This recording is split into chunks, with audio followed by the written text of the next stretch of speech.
better than pubes in your sandwich. Yeah, I didn't like that. Pubes in my sandwich was just like, it's a coughing It's a hazard. little salty, right? Made it a little too salty. It gets cut in your throat. Yeah. Depends whose pubes. Yeah, even still, dude. Whose pubes are less salty? Asians? I don't know. I have no idea. I wouldn't know, Trey. Thank you very much. I've only had one lady in my life. At first, Get the fuck out of here. Shut the fuck up. now.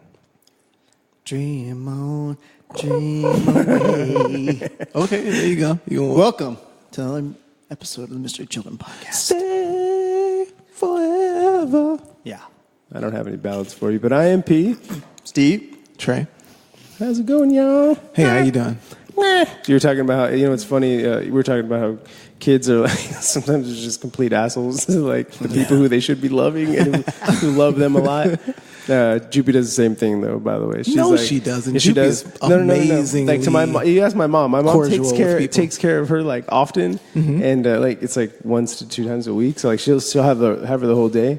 And my dad will come, who just barely comes over for a little bit, and Jupi's like, Grandpa! And then my mom's like, what the fuck, man? Just, the kids don't care about feelings. That's all you need. Yeah, it's true. Yeah, well, my sister spends her whole day with Amaya, which is my niece, by the way. But she spends so much time with her that she's attached to the hip. Literally, you can put her on the ground and she'll look around. Where's my mom? Crawl straight to her. And it's almost like she's trying to crawl in her stomach again. I'm like, look, relax. Relax. How about get away from me? Yeah, no, luckily my daughter's not like that for sure. She's very independent. Actually, I was just talking to my mom about that recently. I was like, yeah, I'm happy that she's like that because I've never liked kids who were like that. Like when I saw kids doing that in school, I'm like, ugh, inferior. Because I was like, why are you going to depend on your parents so much? Like they look like mama baby, And luckily Jupi's not like that. I had a cousin who was like that, who was constantly, till he was, I don't know how, maybe 8 years old, holding his mom's leg and shit. Please tell me you fucking gut check that kid. I wanted to. It's definitely an unhealthy attachment at this point. Yeah. But I'm pretty sure she's still in that phase where she won't even remember this version of herself. She's a toddler still. Yeah, she won't even remember She's this not version of fucking herself. 8. Yeah. So she still has time to grow and evolve and become a complete social person. I definitely don't want her to be me, and she's worse than me at this point. So. She's worse than you already. Yeah, man. No, it's all good, man. Yeah, What's going on at work, bro? Nothing. Same old shit. Trying to, get my jetpack fixed so I can fucking blast off. You and me both. I am. I can't say I want to take my jetpack yet, but for sure I'm thinking about plans to make one for sure. Wow. Rocket the fuck out of there. Give it Willy Wonka. At least 6 months, right? Hey, I'm past my probationary period, so that's good. Was that like 3? Yeah, it's a little over 3 now, so That's cool. yeah, no, I'm like, What does that mean? Like they can't fire you? Nah, they can't anyways. I literally have made myself like indispensable to that team because no one else wants to do all the fucking hard shit. Which is like logging in data entry things, but Big time. yeah, big time. Dude, there's like some questions I wanted to ask you guys. I can't obviously Dwayne Wade is, right? Yeah. Dwayne Wade. The golfer. I didn't. Yeah, the basketball player. Oh yeah. But I didn't know. But I guess his son's 12 years old. He's an up and coming basketball player in junior high at this point. 12 years old, junior high, right? Is it good? Yeah, he's really good. Oh, okay. But he's a prospect, so he's a prospect. But what I didn't know about is that I guess his son is gay. Sick. No, at 12. So Wait, he's 12 and he's gay? so That's not out of this. Well, here, so I've seen kids so who knew they were gay and they were like, Yeah, that's true. This goes to the question I want to ask you. Okay. So he's 12 and he's identifying as gay. He's recently gone to, I guess there was a gay pride parade in Miami over maybe the weekend. I don't know if that's the appropriate place for a Okay, 12-year-old. yeah. So regardless. He attended this pride parade, and Dwayne Wade wasn't there. He was at a basketball game, or he was doing some commentating for a game during that time, and he gave his blessing while he was away through Twitter, saying, like, I fully support my son, and Right, okay. pride. Yada, yada, yada. And there were a lot of people, obviously, on Twitter probably a bunch of black folks, a bunch of black Christians. Okay. Probably. Who came down on him, and there was a backlash and there was a negative response How about to his support for Yeah. his son at this age. Okay. If that is something that had happened to you or was happening to you in your life with your child, how would you go about dealing with that? Would there be any apprehension from you, or would you just totally dive in? I would just do an overall tweet.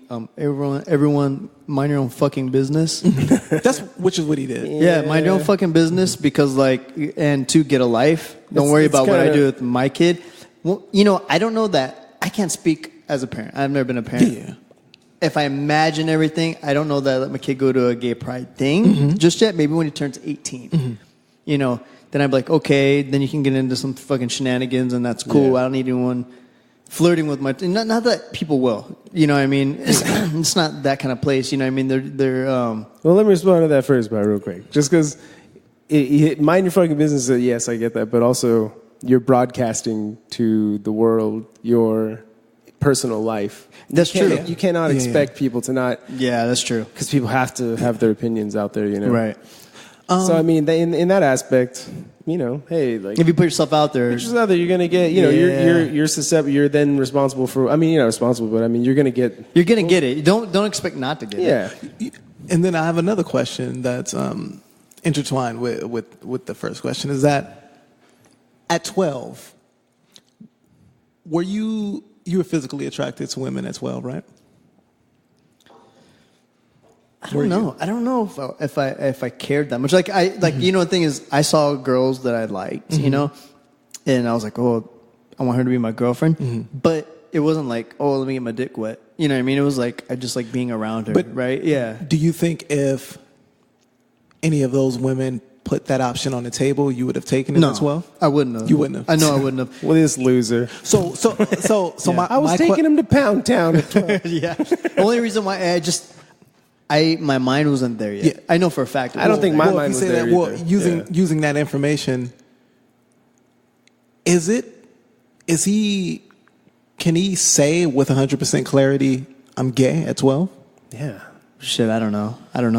Yeah, you can. I've spoken to enough gay dudes who've been like, I've known it forever. Yeah, I've heard that. I don't. But how would you? What I'm saying is it? And then you wonder, is being gay, is it just a physical attraction toward men, or is it both a physical and a sexual attraction toward men? Because if he's 12, he's probably not looking at it from a sexual standpoint. If it's only a physical attraction toward men, is that enough to say physical and sexual the same thing, though? I'm gay? Are you trying to say something else? Or No. What do you mean physical and sexual? What I mean is that, I can look at you and say I'm physically attracted to you, but I'm not necessarily sexually attracted to you. I thought the two were synonymous, to be honest. Well, you know what? Okay, I thought you were going to say No. What are you talking? There's plenty of women who see men that they go, oh, I don't think he's an ugly guy. I'm obviously but in the attracted to him context in of that saying, way. I'm physically attracted to you, I mean, you would instantly think sexual, right? I think that's why there's two separate.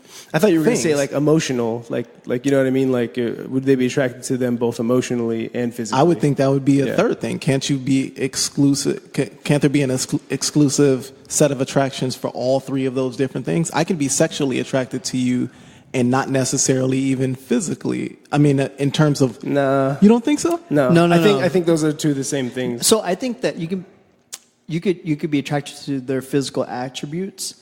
That's what I mean. Right. Okay. So I'm just trying to dissect it. But that he might not have the state of mind of fully understanding sexuality, sex, and all that. There might be a thought of I'm drawn to this and I don't know but why. Isn't this corroborating what I'm saying? Is that because you're separating those two? You're saying that I can look at a male, he can look at a man and say, I don't know. You said in terms of I don't know. We say facial features or because I don't know if I'm using the wrong word in terms of I don't know how to express it when I say physical attraction. When I think of physical attraction, I go, I see a woman and I go, oh, that's a really beautiful woman. I'm attracted to her physicality. But if I'm not in a state where I'm even engaging in sexual acts, how would I possibly be sexually attracted to that person? I thought in the context of relationships or like the way men and women react to one another, I thought you were going to go opposite that, like, oh, could the kid be physically attracted to something but not emotionally attracted to them? Because that to me makes me think like, oh yeah, right. I get that. So the thing is this. Here's one way to look at it, I guess. You see a woman and you're physically. But what is emotion? Isn't emotionally attracted to somebody is deeper than a physical or sexual attraction? No, I just mean like there's two different kinds of attractions in a relationship. Just usually. mental, one's physical. Emotional, one's physical, which to me means sexual. I guess. I don't know. I never heard of you. Yeah, right. So like you see a woman and you said you're physically attracted to her, and she walks up and she fucking cups your dick in her hand, and you get a boner. You're like, I've moved from physical to sexual. Right. So, but that might be more of a biological response to her grabbing my dick. I mean, for the most part, there could be somebody I'm not necessarily sexually attracted to, and if she grabs my dick, then I have a biological response to that, which may be sexual in nature. Okay. I see what you're saying. Let's see. Yeah, I'm curious. Bi-curious. But I think we should just fuck it. Go back to the original but you thing. said you think. What do you? I guess what are you saying? I would say I think what is it? God, there's so many like definitions now. Your sexual preference, I guess I would say, like the male or female that you prefer to have sexual relations with. I believe usually you probably be both emotion. It would be I would think both emotionally and physically more attracted to that. Like that. I don't want to say. Tempted to say. Here's the definition. It says sexual attraction is not the only type of physical attraction, and aesthetic attraction is not the same as sexual attraction. Okay, then maybe rather than aesthetic attraction. I'm substituting out physical attraction for aesthetic attraction. Okay, all right. And the reason why I ask this is because if he's aesthetically attracted to men at this point, and he's 12 years old, so I'm hoping and I'm guessing that he's not engaging in sexual intercourse with these men who he's aesthetically attracted to. Right. Probably not. Is he able to actually say at this point that he's gay? He's gay. Dude, I don't know. There's no way for me to. I mean, especially gay enough to go to attend a gay pride parade, which is who knows. Like, I'd be more inclined to say yes, they know, just because I feel like I've heard enough of like gay coworkers say like, oh, I've known him my whole life. Okay. And I don't know how far back their memories go, but other than that, I guess who knows? Maybe every person's different. Yeah. If you go taking him to a pride parade, that I guess people would be like, if I said I don't think that's appropriate, people are like, oh, they gotta have pride. You gotta show them they have pride. And I'm like, I get that, but if you've ever been to a gay pride parade, you know that a 12-year-old shouldn't be seeing some of the things going down at a gay pride parade. Yeah, I was gonna say I don't know exactly what goes down at gay pride. Oh, it's tough, and that's a problem. That explicit. a lot. I mean, I can imagine, but I didn't want to assume. And here's the thing: is like I have a coworker who's gay, and he's like, well, I have a couple of coworkers that are gay, and then he was like, I don't like to go to the pride thing. I just think that there's other ways to teach your kid. That's all. Yeah. To be proud of themselves. I'm just wondering at what point is it solidified? I am gay, because I would think that you at some point have to engage in an actual sexual like situation with another man to solidify that thing. Oh yeah, I was gonna say this is leading right in striking. Well, I'm saying because if you go through your whole life, let's say you go through your whole life and you're aesthetically attracted to men, but you never ever engage in a sexual situation with those men. Right. Are you actually gay? I don't know if it's you're gay, because like that would mean that you're actually having physical intercourse, right? Or your physical whatever interactions sexual interactions. Gay thoughts, maybe. Yeah, I guess. Yeah. So I don't know. I mean, you're talking. So given that, then if we're saying that, then he can't truly know that he's gay until he engages in a sexual act. Well, he might be jacking off thinking of men, and in that case, that's probably that's true. That's true. But it's like here's the weird thing. I knew someone who was bisexual, and his friend was like, blah blah blah, you're gay. He goes, I'm fucking bi. It's different. And I was like, is there a difference? I don't know. I don't know what's happened. Popped up from nowhere like you were asleep. And I was like, all right. I mean, it's crazy. Like, being from Phoenix, at the time I grew up, like in the 90s there, like nobody was gay. Like really. You know what I mean? Or at least they weren't out. They weren't out. That's what I mean. That night where you invited me out and you were like, I didn't know all of my friends were gay. Well, there was a night that we went out and there was like we went to the Abbey. Yeah. We went to the Abbey in West Hollywood. And it was like, and I remember my friend saying, "Oh, we're at the Abbey," and I didn't know what the Abbey was. I was like, "All right, cool, we'll meet you there." And then we're driving through West Hollywood, which again I wasn't hip to fucking with West Hollywood. I was like, "That was really clean over here." I knew what it was. I knew what area we were in. I mean, it's always been like. And I called. I was like, "Hey, is this a gay bar, gay club?" And she's like, "Yeah." And I was like, "All right, cool. Yeah. All right, cool." Yeah, freaking spit in your face. So I hang. Oh shit! He just brought up something Yeah. that I was thinking of on the way here. Yeah. On the way here, I was driving here. There were two young men who looked like they were in the same age range as Dwayne Wade's son. Okay. And they were holding hands. One had his hand on the small of the other one's back, and they kissed each other. They were 12 years old. You slammed on the brakes. What the fuck is going on here? You two, get down. Give me 20 push-ups each. No. But I was thinking about how much more open society is becoming toward homosexuality, and to like think about what he made a joke about. Is there like situations where homosexuals look at heterosexuals and go ugh? In the same way that we go, probably homosexual. Do you think that gay men look at a straight man and is like, "Oh, sick"? Yeah, I was Probably, wondering. yeah, I was probably. wondering. I hear. I would assume if they think that if they are as repulsed as we are about the thought of being with someone who you're not sexually, that's not even your orientation. I've just never seen it. I've never seen it. Every gay man that I've ever met is always like, if I can get that dude in my bed, you know what I mean? Like they're always trying to conquer. You know, like okay, if I can get that dude. Even if I could just touch him, you know, like. But the thought of vaginas for gay men is gross. Yeah, they always say that shit. Yeah, exactly. But I don't know if heterosexuality is gross to them in the same way I don't that know. some people are repulsed by the idea of homosexuality. Right. I don't know. I would hope they'd be as tolerant as we are.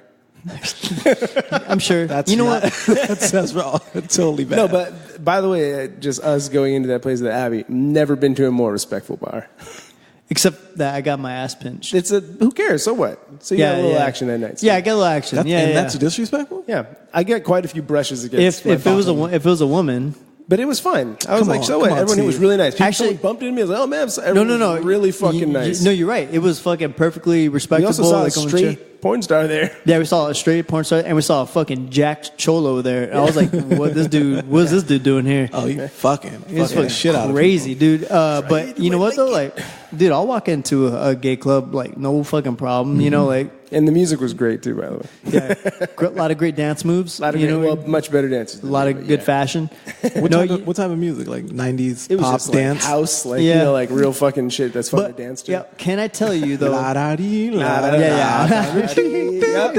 Yeah, pretty much. Oh, dude. Fuck yeah. No, I was in my steel mill outfit. I'll tell you though that the craziest gay bar I ever been into was a lesbian one. That shit was wild as fuck. I never been. Is that the one where Pete said lesbians were shitty toward him? No, that was a lesbian party that I attended. A totally unrelated event. We went to this lesbian. I don't know. It was a long time ago, but it was called Truck Stop. I don't know if it still exists. Whatever, right? Yeah. That's such an apt name. Yeah. So we were in there, and we're in the front, right? And I'm like, damn, this fucking lesbian bar is boring as fuck, dude. Everyone's just kind of like chilling, and I was like. It's way more wild than the dude one, right? You know, so it's me and my wife were in. I was like, what is... And then someone's like, oh, there's a back room over here. Then I was like, oh okay, cool. Shit. Dude, back room. You kick open this door. If you've seen Blade, you know what the back room is. It was like that, dude. Like, so like the front was like loungy and chill. Bunch of vampires. Dude, open up the back door and it was a fucking arena. It looked like it was... There's fucking lesbians everywhere, dude. It was stacked. Lights were off. People were wet and sweaty, and I was like, "What the fuck?" Was it your dreams? everything you've ever dreamed of? Bro, there was not a whole lot of lipstick lesbians dancing, in there. You know what I'm saying? That's, But can I Chocolate everywhere and not a drop to drink. Yeah. That's true. But so then the hot girls that were in there were the bar dancing girls, right? On the bar. Yeah. And normally in like a straight club, right, you got those girls like the no touchy, right? You can't touch these chicks or nothing. Yeah. Dude, very opposite in this fucking place. Dude, they are touching everyone, like a motherfucker. Everyone's touching, right? And then one thing they do is Finger banging motherfucker. Everybody's touching. They grab this this like butch lesbian, right? It's a black chick with a mohawk. The female version of maybe like Trey. You know what I mean? That's not good. Michelle. Yeah. She's little ripped, like a little ripped, but like Michelle. skinny. They pull her up onto the bar, and they're like doing shots in her mouth and like shaking their tits on her face. Shots out of her pussy. Then what they do is Then what they do is they tear her fucking shirt off and take her bra off. God damn. Can I just say that? God damn. I in no way in the world did I want to see her titties. I did not want to see this chick's titties, not because like she was very much like a dude. What she had, like orangutan titties? No, it wasn't even She had that. a dude physique. She had dude physique. With the So boobies. she didn't have very, any titties. Very small Were the titties boobies with odd? little baby boobies, which is fine. But she was kind of built like a dude She had a like little bit. Like Gabby me. Garcia titties. I guess if that. But she was super skinny. But I was like, oh, I didn't want to see that. It wasn't like But still, you were like, I'll take it though. no. But I was just like, huh. And a penis-sized clit. Oh, I didn't get that far. I'm not gonna lie. They didn't rip off her pants as well? Nah, they didn't. you, They were respectful about it. You know, I they hope they only had pulled her Glade tits plugins out. everywhere there. She shaved her legs. I was like, I think she had hairy armpits too, so I wasn't down. You know, I was like, Yeah. I'm not into this. But that's not. I'm in their fucking I playground. hope I can It's not- somehow. But it kind of sounds like you watched the whole thing, so I think you I were was in a little shock. Oh, yeah. I was in shock. You know, I was a. This is terrible. Oh my god! Oh it's like my when you see a God. chimp attacking someone, you just Keep can't going. stop. You're bewildered. You just can't stop. No, Can't but I take was your like, eyes off. it was more of like an attraction of like, We didn't see that at the gay bar. I'll tell you that much. yeah. They weren't tearing each other's clothes off. The dudes were not. They were just slapping bellies, right? Like Yeah. when they were dancing. Yeah. So, but I was like, oh my god, I can't like, and I was like, why am I in shock? You know, but at the same that's time, I what was goes like, holy down. shit, that's crazy. I go, damn, this place is crazy. Yeah.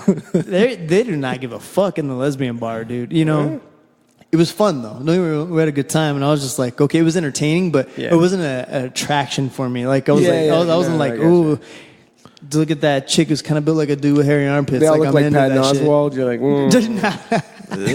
there was all flavors. No, I in there. mean, Patton Oswalt is a great looking guy. Yeah. Not a great looking woman. Yeah, probably he's not. aesthetically attractive. Would you say? But Emotionally. there was Aesthetically is like right where you're right here at the apex, and then you know where the next thing is. You're going straight down the other side. so like there was a whole mix. There was like some beautiful women in there. There's some like women who are more like men in there. You know what I mean? It's just like the whole thing. gamut. The gamut. Yeah, and but it was interesting. You know, but totally different vibe. Fucking from like a Interesting. gay Okay, man's so bar. you two saw Striking Striking Vipers. Yeah. Black Mirror episode. How'd you feel about it? And under what circumstances did you watch it? So check this out. All right, spoiler alert. Just Spoiler alert. If you haven't if seen you it, haven't seen Striking Vipers, Turn it fast on forward now. 25 minutes. Yeah. It's about to go in depth. No. So when I first started watching it, Black Mirror, by the way, episode. yeah, there was parts where I went to go wash the dishes.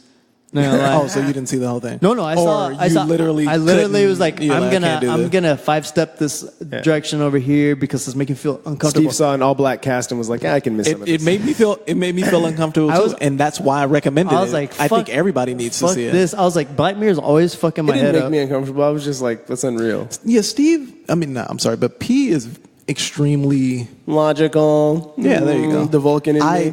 I for whatever reason, it's not the like most radiant part of my characters. You have that. I don't know, that urban, like, oh no, I don't know about that dog. Yeah.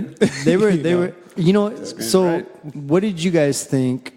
I mean, it didn't bother me in terms of what premise they is were this. doing. Okay, so okay. This one guy is first. It starts off in a flash forward, so like you're getting the first part of relationship, and like it's a black guy and his wife, and she's black also, and Whoa. and they're I know, right, crazy, and he's basically like he's chilling with his friend. I think they're in college, right? I think Yes, they're yes. in college. Initially. And him and his friend are playing these video games, and you can tell they're Yeah. bonding over video games, and they're like smoking weed, and like the girl is like, "All right, you guys, Real bro keep shit. it down and shit, real bro shit." Yeah. And then fast forward 11 years, Yeah. and he's married to homegirl. They have one kid. They're trying for another. And his friend comes back into his life, and he's like, "Hey, man, I got you a birthday gift." His friend is still very much living the college single- lifestyle. Yeah, he's a bachelor. I think he's like a record label owner or something, right? Yeah. He's like a mo. He's got a dope fucking pad, Yeah. and he gives his friend like this baller ass VR gift, and it's like a fighting game called Striking Vipers. Right. And he's like, "Man, this should blow your mind." So he goes home and he eventually tries it out. And Like, he you meets go up with into his friend. a You go virtual- into like you a turn into virtual- Ryu, you turn into Chun-Li, Yeah. you turn into the characters, and then things happen. Things and, escalate. and like basically these guys Fuck each other. fuck each other in the VR world. His friend being a No. female Asian, and him basically being like Ryu. Yeah. So, You know And they what? start like a relationship, like a taboo kind of meetup relationship. You know what was kind of swept under the rug is the marital like idiosyncrasies that were going on in terms of her not exactly being happy with his emotional Detachment. yeah, well, or like just his putting forward the effort to be a little bit more emotionally available to her. That kind of was swept under the rug. I wish there was more fleshing out of that dynamic, Yeah, 'cause because he they were seemed- having problems, yeah. and I think He those seemed problems unhappy. are what allowed him and his friend's relationship to become. right. So check this out. If we like really analyze it, right? And I was talking to Ruth about this. It's like she's like, I just think they're gay guys, and then that's the release, right? I was like, yeah, on a very surface level, you could say that, right? Okay, that's easy though. Yeah. I think what it really was, I don't think that they in the real world were looking to, let's just be crude about it, bone each other as men. Yeah. I think it was more of an attraction, like this person gets me, That's exactly what it was. and no one else gets me like this person. They didn't seem like that though. They didn't You seem know like what I mean? that, but there were think about it. There were holes in each side of in terms of like how they were living. Yeah. The guy who was living that bachelor life, remember he's dealing with the younger woman, and she didn't understand the culture that he came from. Right. Right. He was like, "Hey, that's Dennis Rodman." She has to look up Dennis Rodman. She's just way young. Yeah, and she's so young. He's completely out of touch with her He's out of touch. generation. So he's missing in the same way that the guy on the opposite side had a home life and he had a family structure. Yeah. There was a certain like comforting dynamic that was going on in his life that I Right. think was envied by his friend. Right. And vice versa. That wild, I can do whatever I want. I can be wherever I want. I can be with whoever I want. That freedom was also kind of coveted by the other friend on the opposite end. And I Right, think right. those two holes that they were missing, once they were able to both fill those holes, it became a little odd, as you said. Right. But that's the thing. And I was telling Ruth, listen, she goes, so you're telling me that if PJ met up with you in a video game and he started trying to make out with you, you'd just be like, I'm cool? And I was like, No. I was like, no. No, because it's me. Yeah. I'm a dude. Like I was like, the fact that he knows it's his friend. yeah. And I was like, okay, there's an argument against that. I get that because I'd be like, hey, I'm going to blow this game up now. Yeah. I'm gonna delete my fucking Xbox sorry. Live account. Yeah. So sorry for this. So it's weird because I don't know. It's strange. But this was also in like a made up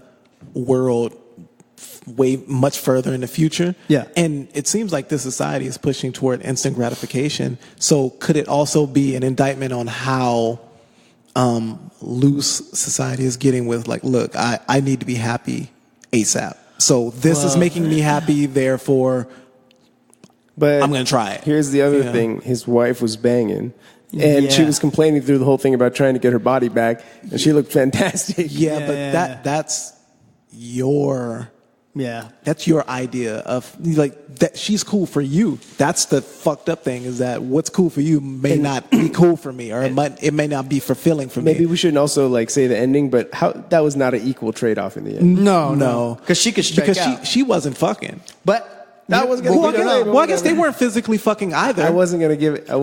Yeah, she We was said fucking. spoiler alert. We said No, she spoiler wasn't alert. fucking those dudes. She maybe they never show that, but No. That was it. Once a year on a certain date, he got to fuck his friend in virtual reality. But I don't think she was fucking. I think she just needed. Yes, she did. Trey, she just. fucked those I think guys. she just needed the emotional comfort. No. Trey, You think she's fucking it? Yes, I think so. Yes. No. Yes. Why not? Man. Because, dude, No. you can imagine Well, she dude, felt she- betrayed. She's remember- like, "Oh, you're gonna remember- fuck your friend?" Remember when she first found out that everything was going on? Not when she first found out, but when you first start showing the cracks in the marriage of like, look, you're not putting forward enough emotional like effort for me. She told him, I could do whatever the fuck I want to, but I don't. I make sure that I stay within the the confines of our vows that we made toward each other. Why would she say that if she was doing Because to her as a female, he's basically going out and fucking. Right. And the thing is this, her being... But they never show her fucking. They actually show him engaging in even virtual sex. Just trust me, they're fucking. No. Well, when she looks at the dude across Not the one bar... person thought at the end there, oh, she was just going for a nice chat. Well, I'm one person. I'm one person, so I think. No. I don't believe she fucked him. I just think she needed that emotional affection that he wasn't supplying. I think that... Maybe. No. Because look, after he opens up about it, then the relationship opens up, and you can see at the end they're all happy together. They're like, hey, all right, hey, come on, and they're like smiling. And then she's like, okay, but I want this back at the end of the night, right? Yeah. She goes out. She's a fucking hot woman. And she could literally, women in real life could go out every single night and probably fucking bang a dude if they wanted, because dudes are grimy, right? They want to fuck all the time. Yes. Yeah. And women, they can pull it. Dudes can't do that. But Some can, if you're Will Smith. But then you got to become Will Smith. you gotta become Will Smith, yeah. You know? But I personally believe, and it's cool, they left the ending open to interpretation. I think that she went out and she didn't just go find some scuzzy dude and fucking bang him behind a garbage can. She was in a high class joint. She was in a high class joint. She saw a very handsome man. Every guy that came up to her was handsome as fuck and was dressed well. Yeah. And I think she was like gonna put it down with some classy dudes while the other, like her husband went and banged his best friend, in virtual world. Well, you guys are pieces of shit. So what? Why couldn't you just believe that her sole intention was just to receive? Because I want equality. That affection. I want equality in it. Well, here it's still equal, even if she was only looking for the affection from the opposite sex, because he's not actually physically engaging in sexual relations with his friend. I don't think It's you understand virtual. how women work, Trey. Because to a woman, it didn't matter if he was just texting that dude about fucking. She'd be like, "Oh, you're fucking someone then, basically." Dude, seriously, the moment that little sliver went in, dude, shit, that's basically fucking someone to another woman. But I'll say Trey. And actually, that's how Sarah took it too. I was like, yeah, these guys. That's fine. That's what would happen. That's fine. It's just you can't say that she Trey's fucked. mad. You can't say no. I'm saying you can't say that she fucked these guys if it never shows her fucking these guys. But Trey, I'll say this. You're right when she is absolutely allowed to do whatever she wants with her night. And if it is to get like some good conversation in and some emotional connection with somebody, then that's what she can totally engage in, and that's her pleasure, because she can rationalize it as like he's not physically actually with someone, it's a mental thing. It's maybe the thinking about somebody and jacking off times 10 on steroids, Yeah, I'm actually interested in why you two are so adamant or need her to fuck these guys that she's meeting in It's these called bars. illusion. It's alluding to that. I think that You think once a year she had to wait to go talk to someone? If you never see it, it doesn't make sense, Trey. if you never see it, Why are you defending can't- it? It's such a weird thing to even think. I don't know, because I want it to be wholesome. yes. It wasn't wholesome. It wasn't wholesome the moment him and his friend kept fucking each other. That's where the wholesome was I going. don't want to go out and fuck dudes like that. Come on. But Didn't they have kids? Yeah. Come on, B. Really? I'm not hoping. Look, Black Mirror is not the place to go for happy endings. Yeah, I'll tell you that right Black now. Mirror will fuck Don't you they up. have kids? Really? So she's out having extramarital affairs Trey, with you're dudes. not Mr. Rogers. You Come on, man. You know what happens in the world. Why are you doing this? No, I don't give a fuck. No. Why, dude? You know what though? In the end, though, honestly, how realistic was that these guys did that? To me, I'll just get out there. Not realistic at all. Right. Well, what aspect of it was unrealistic? Just the continual wanting to meet. right? Well, why is that unrealistic? Well, okay. Well, no. Here's what the they like each other. No, okay. Here's what the unrealism is that they're not gay. That's my only qualms with the whole thing. But it was a cool episode, and I'm glad that you. So you think it. they should have just gone ahead and fucked each other in real life? And also, why lie to each other's faces after they kissed? You know, they walked away in their cars with the fucking humongous black fucking. He was boners. like, nah. He was like, nah. I ain't feel nothing, dog. I didn't feel nothing about that. I gotta go sit down. Man, don't back it up on me. Yeah, and then they met in the rain too. That was the kicker too. Yeah. If you can create a realistic alternative to ending, is the realistic alternative that those guys just engage in a full-blown relationship? I don't think, and he leaves his wife and his kids? If it does, I don't think he left it. I think that was the compromise. He knows that he had like too much on the line with the family. Yeah. But she was, I mean, if this is how the story was written, I think that they were like, okay, well, he gets to do his thing and she gets to do her thing once a year. Right. But for me, the story wasn't even fucking realistic because it just wouldn't happen like that unless, I mean, I just feel like if you know it's your friend, how do you not see them in your head? It doesn't matter that you're seeing that character. I don't think that was a problem. He saw him in his head. Like, I think they were attracted to each other emotionally, and that spilled over and opened up a box that they didn't even know really existed. If so, your plot hole theory is true. Then that's another plot hole. We didn't see enough of that relationship for them to be like they never reached into a fucking bucket of popcorn together and like touched hands. And like whoops. You know what I mean? Like they didn't show it. Maybe it happened. Yeah, that's what I'm saying. Like they didn't show those dudes slanging dick to his wife, but you guys are convinced that it happened. So it did happen. Let's just start creating all kind of other hypothetical things. Relax. Jeez, I really didn't want that to happen. She's so wholesome. Come on, man. Nah, man. But yeah. So, anyways, the story to me was just want his from wife boning Steph Curry. From the get go, and she's a hot woman, so she pulls those hot dudes. She probably could have got with an NBA guy at that nice classy bar. Yeah, she was beautiful, man. Yeah, she was pretty. Yeah. I think Homeboy just like he was unhappy with his life. That's all. Yeah, a little too structured for him. It seems like. Yeah, maybe. I can't see that actor, by the way, and not think total square. Like, because I don't know why. Like, he doesn't. Anthony Mackie, right? Weird. Yeah. Right? Yeah. Don't you think? What is he? Like, what fucking movie? He's Falcon from Avengers. That's what funny. That's the only thing he knows him from. He's been in plenty of things. I didn't even He's know in his name. She Hate Me, which nobody watched though. I think Ruth has watched that. She Hate Me is with Spike Lee, and he's basically He just gets all these women, or they use him for his semen. So it's a bunch of lesbians and women who want to have children, you know. So he's like fucking all of these women, and that sounds horrible. and in that character form, then you don't see him as a square because he's a dude who's just smashing all of these different women. Yeah. I don't. It's in my head. I see it. Obviously, I'm like he's a handsome guy. He gets mad, but I don't know why. He plays a lot of square characters. Like if you saw him in the background in like a 50 Cent movie, and 50 Cent was the bad guy, and he was part of his entourage, you'd be like, that guy's the softest guy in that group. Dude, he also played Tupac in the Biggie movie. Was he too square there? Yeah, he was Tupac. That was him? Yeah. You know, I think you just grow a little bit of a mustache, and you know. He did have that fucking like Puerto Rican mustache or whatever. Penciled in, it's like Clark Kent putting on his glasses. Who is that? He wore all those fucking cardigan sweaters or vest, so it was a little weird. Yeah. It was crazy. I was like, I don't like this. Turn it off. I saw this billboard, or I don't know what the hell I saw, but I wrote it down. The quote said, and I thought this was interesting in the context. Think of it in the context of a relationship, because I think it makes it a little bit more hard to answer it. But it says you before anyone else. Yeah. And you know, that's not like some new fucking mantra. Like, you know, you should always take care of yourself first. But like in a relationship, how many times do you like put that other person before you? So always, don't you? Well, listen, in my relationship, I always do that, and it annoys her. Yeah. You know, she's like, why is that?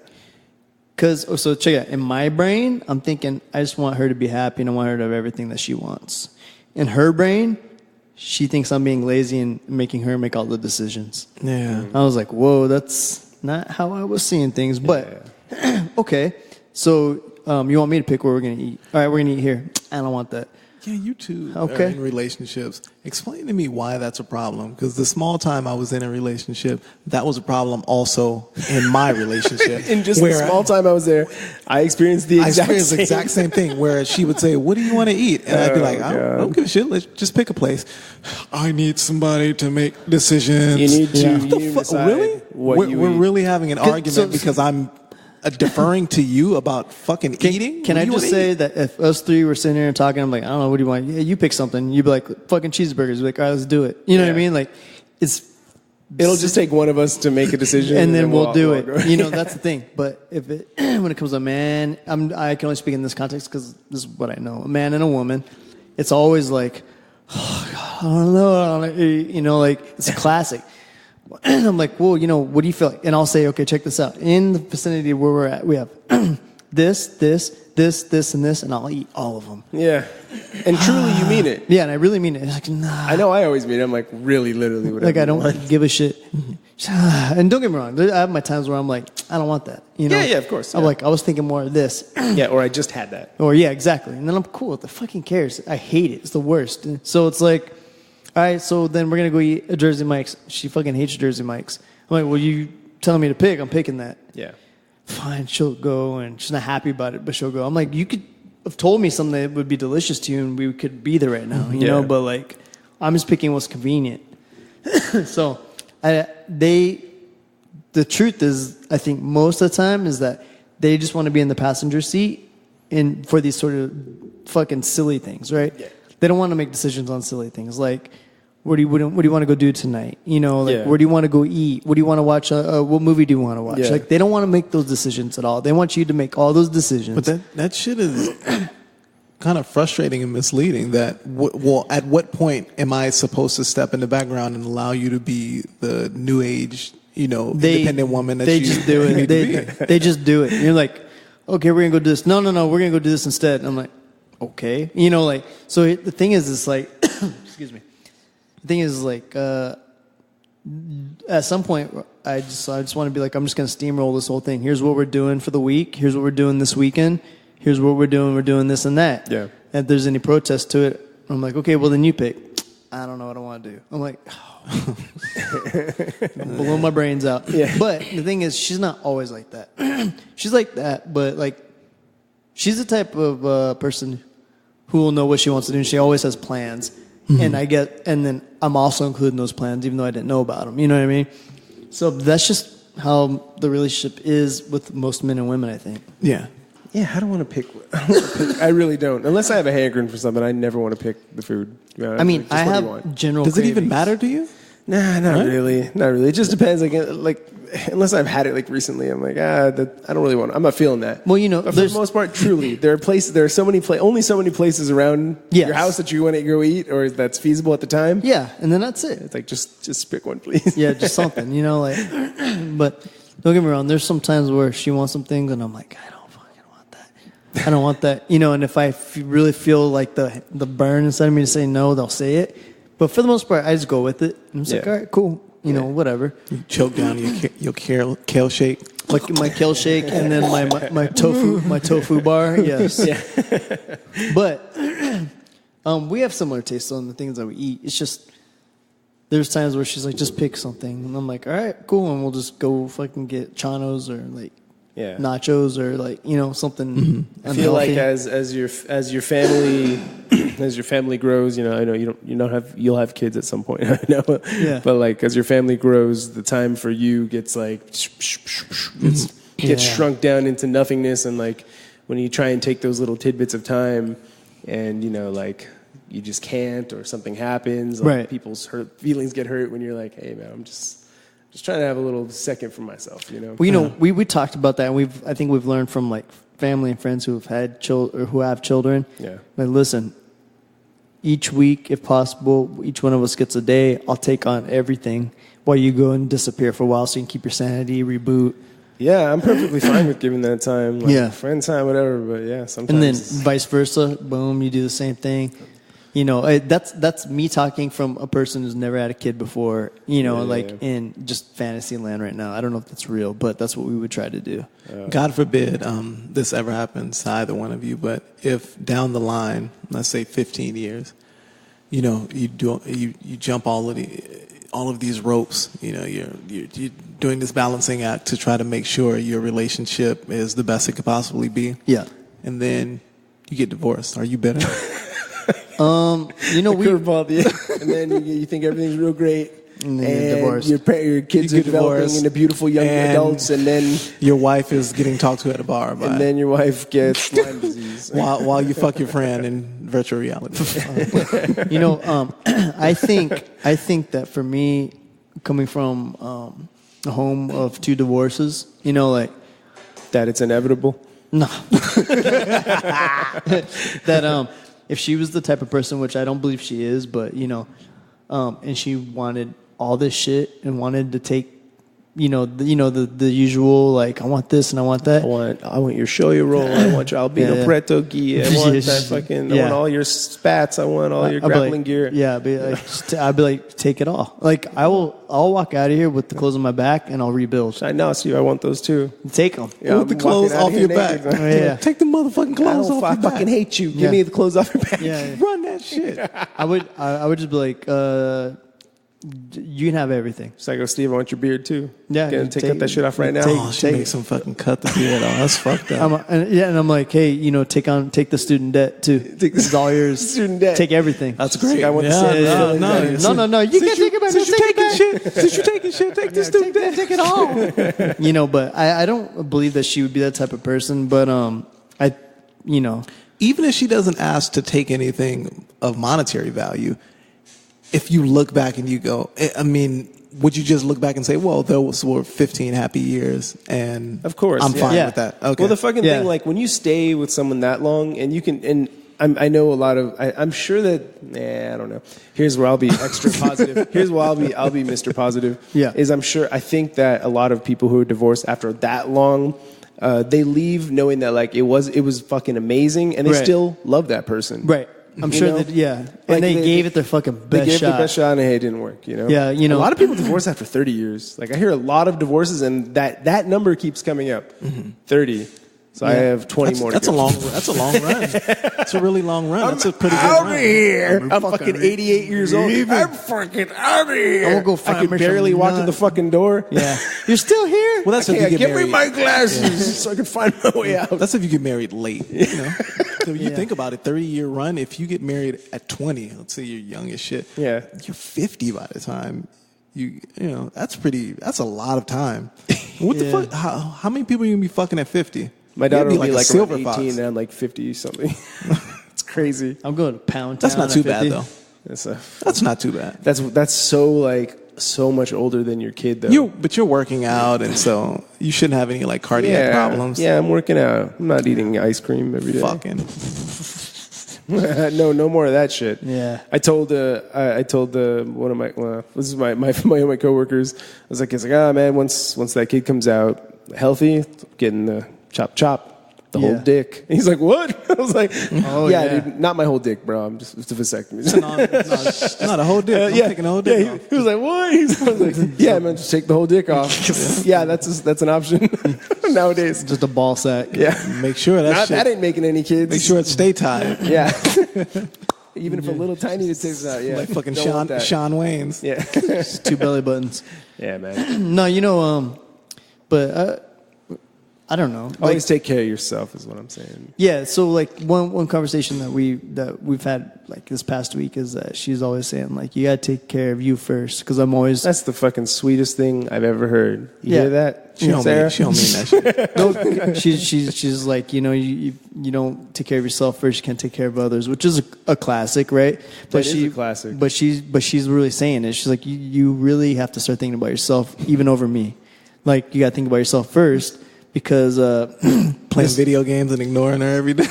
I'm taking care of me, bitch. Yeah. Steve, no, bitch, you said it. No, you AV online. No, too late. My face. Too late.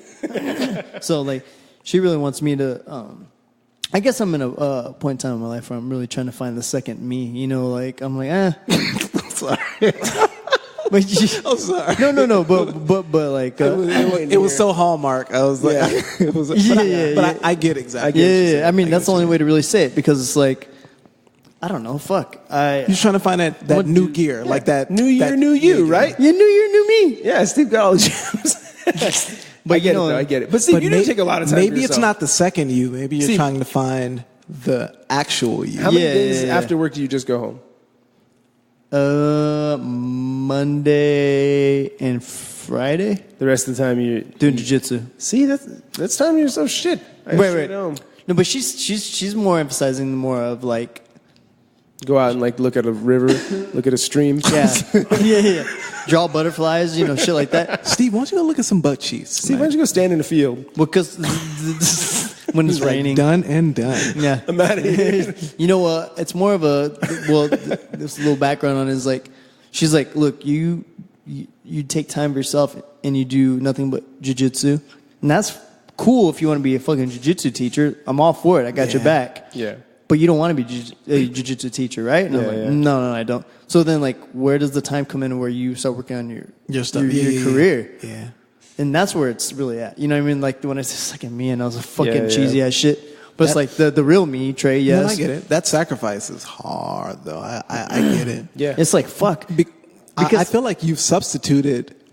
I think you need something to excel at. Yes. And once you were able to find that comfort in jiu-jitsu, that became the thing that you're excelling at. Yeah, and that's where the conversation led. I said, the reason why I'm so addicted to jiu-jitsu is because, one, because I feel like I do excel at it, and I get the praise, like the ego stroke from it, and then, like, I feel good about myself. I feel accomplished.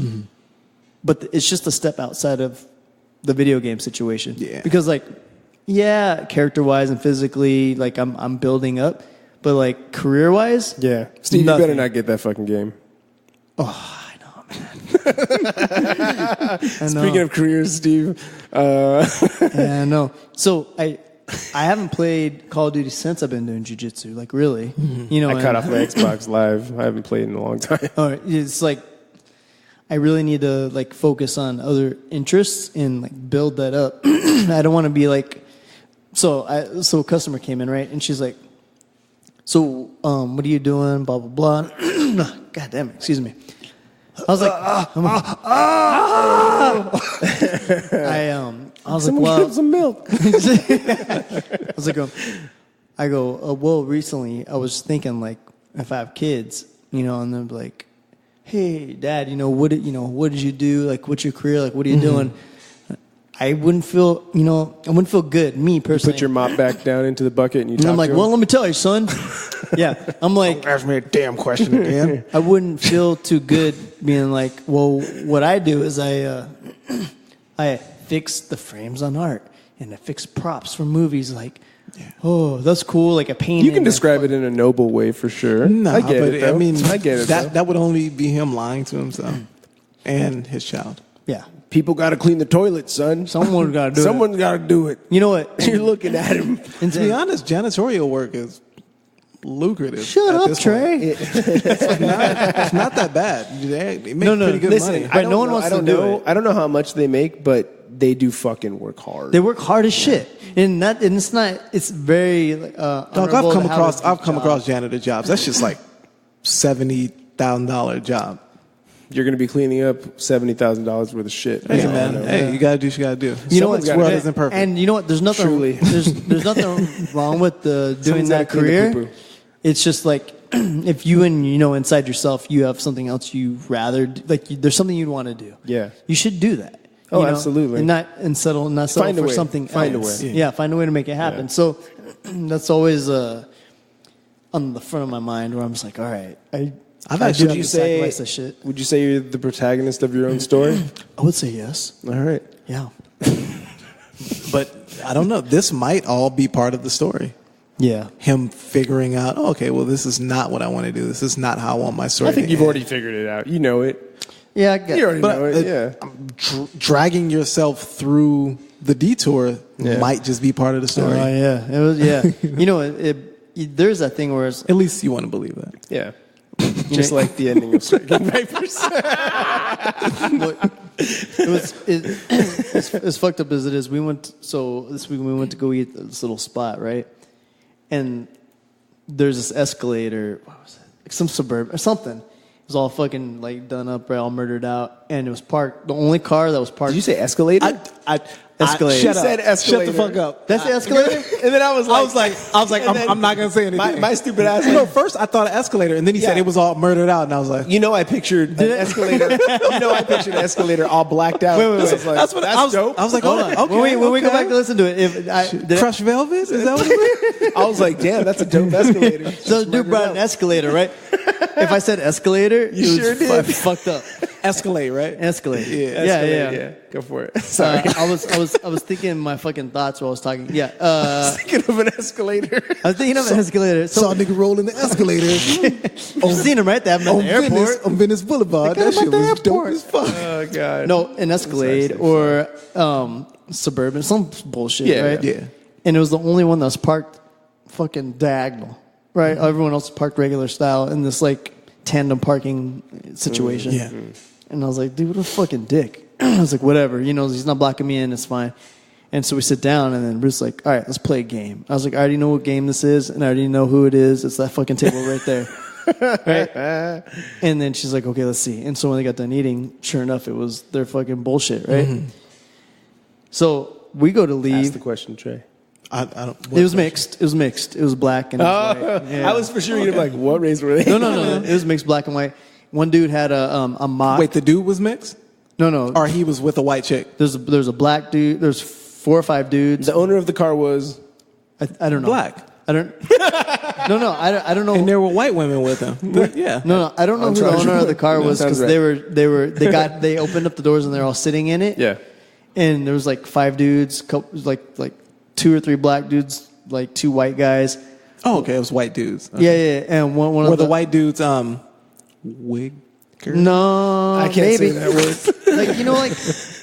Like it's funny. The white dudes I noticed I hang out with, like the black dudes like that, they look all pilled out. Like, okay. You know what I mean? They got the tattoo on their face, but they got droopy eyes. They're methy dudes. Yeah, like all like kind of like, oh yeah. Okay. Anyways, one of the dudes had a mock bulletproof vest on. It wasn't real.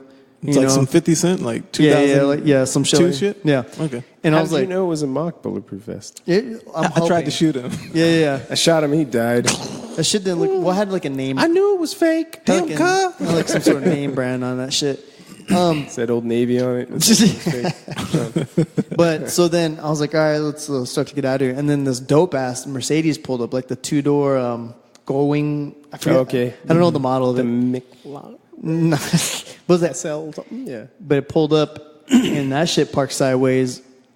And some tall, pilled up, like white dude gets out, and he's like all happy and shit, like, oh hey man, hey you plan on staying right there? I asked him because I was getting annoyed. Yeah. He's like, I go because I'm fucking trying to back out right here. He's like, oh no, it's perfect, man. All right, no problem. He was totally cool about it. I was like, yeah, all right, cool. But God damn it, I forgot the moral of this story. I'm sorry, man. I totally fucking forgot. How much were the tacos? What was the goddamn point? Oh, I was just. A part of me was annoyed. But you wanted both of those cars. Yeah, you wanted to lease a Mercedes. I was like, how are those dudes rolling in those fucking rides? Drug sales. And I'm undisclosed companies. And I'm in this little baby right here. You know what I mean? Well, shit. Are you willing to do whatever the fuck those guys are doing? Nah. I mean, I who could knows? see you with some teardrops. Yeah. Who knows what they're doing? You know what I'm saying? Who knows what they're doing? Kill a drug lord, take over his operation. Nah. Steve, I mean, if you want to do it, we can. Nah, I'm good, man. I don't want. We can make this happen. I'm down to be your wingman. I'll put on the work. Yeah. He'll be right hand. I'll be like. We'll go to the beach and you'll tell this little kid, "Look what this guy going to do," and I'm gonna fucking walk over to this white bitch. Hey, look at this girl. Lesbian. That's the least I'm hoping it's gonna go. Yeah. We'll figure it out.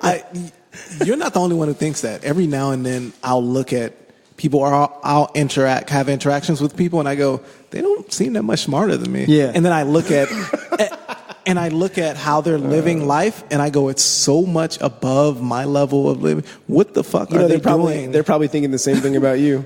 They're like, this guy's not smarter than me. You know what I mean? I'd be like, yeah, Look that's at totally him. right. Look at him working. You're totally right. Yeah, it's true. Taxes. It's true. Yeah. This Yeah, guy's man. like, I'm doing it the easy way. I mean, I think that's a lot of them. It's just like, it's easy money, you know? Like, why? Or maybe they just know And they're how not to get scared. to the money. There's certain people who Right. are they're wired in that way. They know how to get to the money. I will be honest in saying I definitely don't know how to get to the money. No. I know how to create the content, but how to make that content like Marketable? monetized and marketable. Yeah. That's the disconnect for me. It always has been. That's what I'm going to try and do. It's like being the talent, right? And then you have to have an agent or a manager who knows how to get to the money. And the fucked up thing is that the talent is never the premier like partner in that partnership between the talent and the salesman. Oh, no. The salesman is always going to be Right. applauded Cough, and pushed forward. How it works. Yeah. Or Steve Jobs. Yeah. Steve Jobs, he didn't know how to do a tenth of what those motherfuckers were doing, but he knew how to market it. Right. Yeah. He needed Homeboy to help him. Yeah, for sure.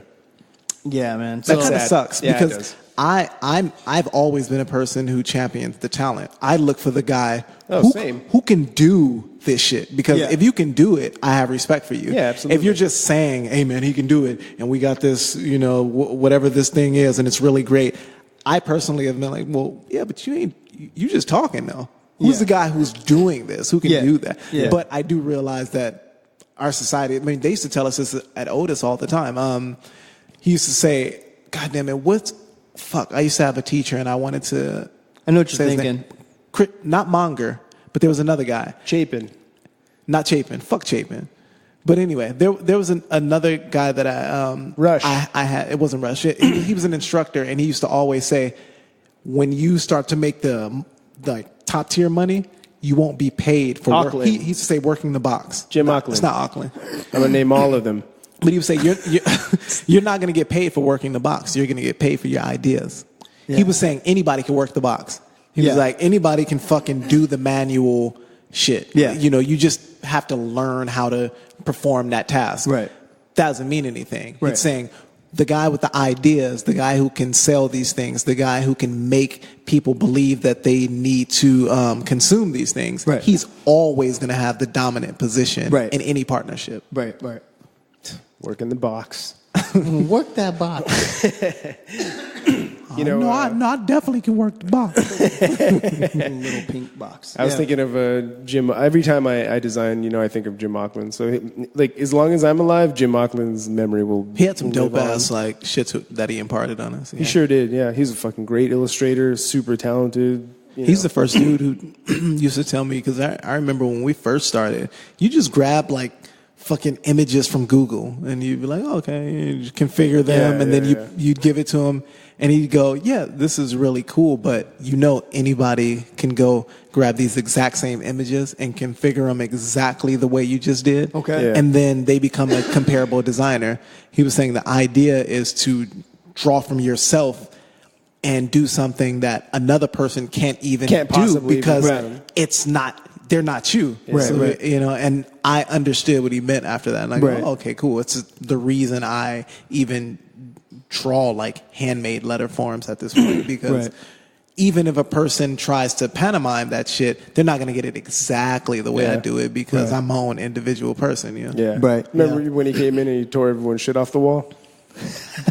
Oh, he did. He was mad Remember as a that? He was motherfucker, mad. right? He was like, "You guys aren't even fucking trying." Yeah, I remember that. Yeah. He was like, everyone. He started this shit down. He started taking people's shit down. Yeah. He's like, if you guys aren't gonna fucking try, then don't put your work up. Yeah. Damn. He was an old school dude, and he was like an old white dude, like salty fucking old dude, but so fucking wise. I think, and he really did want us to succeed. That's why he pushed us so hard.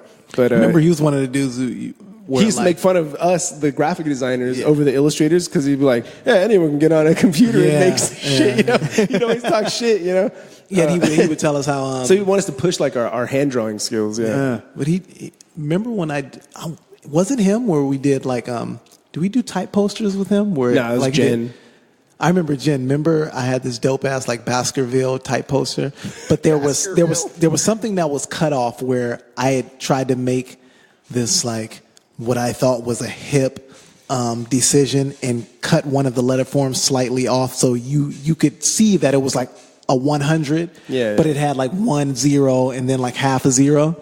And she was the first person to tell me, like, look, if you're gonna like make alterations to something, it has to be all or nothing. It doesn't make sense that you halfway cut that zero off. Like she was saying, when somebody looks at that, are they gonna see it as like clever, or are they gonna see it as it's half an O?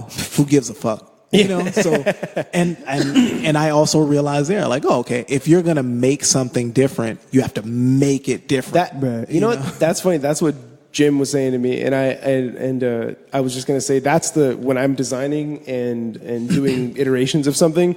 He would always be like, if there was just a small iteration between one composition and another, he'd be like, this is like pointless. Like if you're gonna show me two different things, really emphasize the difference. Like, don't just do these little half things because you're not changing anything. Like, you're shades away from it still. And it's funny because I was like, that's true. So when I do design, I'm like, if I'm going to change this, I'm going to really change it, not just like geek it, somewhere. Right. Like he says that, but there's plenty. I was just looking. I told you before we came here, I was looking at some of the LACMA design right across the street, and I was looking at some of their like, when they like send out, I don't know, like monthly like mailers, brochures or mailers that show what's going on in the gallery.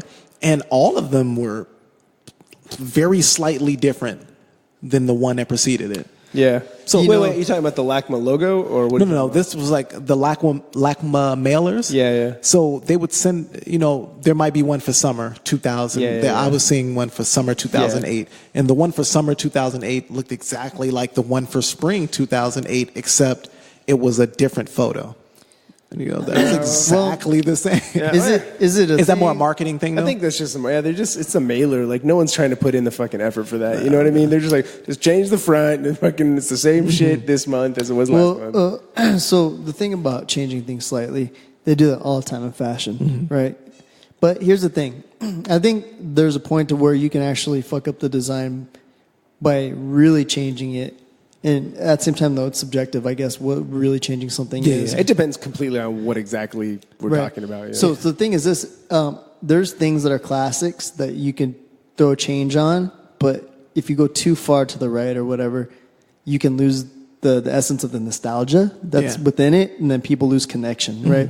So like I guess you can only go so far until you start breaking in that line, and then you just kind of fucked it. It's like, that's cool, whatever. It kind of reminds me of this, but like the feeling of the nostalgia is gone. Yeah. So it's really hard. I mean, that's designing is like also like a mind game too, right? It's like really getting into the mind of not just what you're doing, but like how it affects the viewer. That whole thing. So even into the design aspect, I probably should have more of that. I don't think about that. About its effect on a viewer. I take the Mad Lib standpoint where I go, I make something that I would like, and if I like it, then I know that there's people of like mind who will like it as well. But at the same time, though, like but it is communication art. I should be looking at it more from the standpoint that you highlighted. Right? It depends what you're doing, because I mean, in some aspects, you're not trying to communicate. You're not always trying to communicate to a certain audience. Like you said, most of the things you make are just like, they're just shit that you like that someone else happens to like. Yes. Yeah. But the thing is, the thing that you're making is also provoking a feeling within you, right? Yeah. And so like at someone else. That's fair. Yeah. I understand that. Yeah. So it's like, you take Bart Simpson, let's just say for a generic, you fucking make him fat, green, and you put two fucking legs coming out of his head, and like you start to lose the essence of the character. It's like too much. You're like, what is this? Yeah. So, but yeah, I mean, it's cool. I like listening to your guys' war stories, in the design rooms. Oh God, yeah, man, it's been pretty hectic. Because like where I was at, they're just fucking dicks, and I noticed a real change in attitude towards me when basically it was all women and 4 guys, 2 gay, Too straight. To get it straight. But when they realize, because they're assholes too. Yeah. When they realized that I wasn't gonna buckle to some fucking, Say it, Steve. Throw the word out there. I'll be damned. I'll be damned if I put some Goddamn. No, but like some lady like trying to fucking like drill sergeant me, and I'm not gonna buckle under that shit. I'm sorry, but like I'm just gonna go, okay. It's gonna take a lot to break me down. Mm-hmm. I'm like, all right, okay, cool. I just take it as that. Yeah. They try to break you down. Shit. They worked hard. They worked hard. To the point to where years later, when I run into old teachers or professors or whatever, they would apologize to me. Damn. I'm sorry that happened to you. And I'm like, fuck, all right, it's not all in my brain. They were fucking going hard on me. Yeah. When the assistant to the vice fucking chair or whatever comes over to me, pulls me out of class and says, let's go for a walk. He says, hey, they're trying to figure out a way to get you out of this school. I'm like, why? I'm not failing anything. He said, I don't know, but I felt like it wasn't fair and I needed to tell you. Then I was like, I'm fucked, dude. Like, what am I supposed to do with that? Yeah. Did you ever find out why they were so impassioned about getting you? I have no idea. Is it because you were heterosexual? I think just because I was unfazed by like their fucking like scare tactics. Yeah. I was like, all right, cool. Like, that's possible, I guess. That bothers the shit out of people. I realize that the more phased you are by somebody's attack on you, and I don't give a fuck. I was like, go ahead. I was like, what are you gonna? I don't play defense. You can't. I don't play offense. I always play defense. Yeah. And even in my defense can run the gamut of do whatever fuck you're gonna do. I don't really give a shit. I'll flow. I'll roll with those punches, man.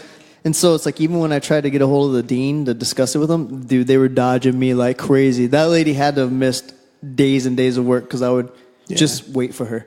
And then, he's still here. Fuck, I have to get into my office. I'm like, I'm staying here. Otis was there was some shit that went on in Otis where grimy as fuck. It was grimy. Remember, I told you guys that they tried to. Remember when we had that we did the suburban reversal shoot, and remember the cat that I was paired with, the Latin dude? Yeah. He took a bunch of shit. He was the guy who went in and he signed out all of this stuff. Yeah. He took some shit and and then who do you think they called into the office? The black dude. Yeah. Well, they basically threatened me, and saying that you're not gonna we're not gonna uphold your graduation ceremony, or your certificate until we receive these materials back. Yeah. And this was coming from my department chair, and I looked her in her face and I said, well, who was responsible for all these materials? Who was the one who signed this stuff out? So and so and so. And I go, is that me? Yeah. And she's like, well, no, but, and I go, well, why are we talking to me? Why are we not talking to the person who's responsible for all of these missing things? Yeah. And she didn't have any answer for me. Start sweating and shit. Sweat on her upper lip. I remember just getting up. I looked at her and I just got up and walked out. I was like, I don't give a fuck. Fuck you. Yeah. That went on. And then I remember Ave Pagoda? Yeah. I remember him saying he's passing a knife around and he was like, oh, you don't have to worry about passing it to Trey. I'm pretty sure he's pretty handy with a knife. And I was like, okay. Like I'm a chef? Okay. I'm a sushi chef? All right. There was a lot of real wild shit that goes on. And you would think this is higher education.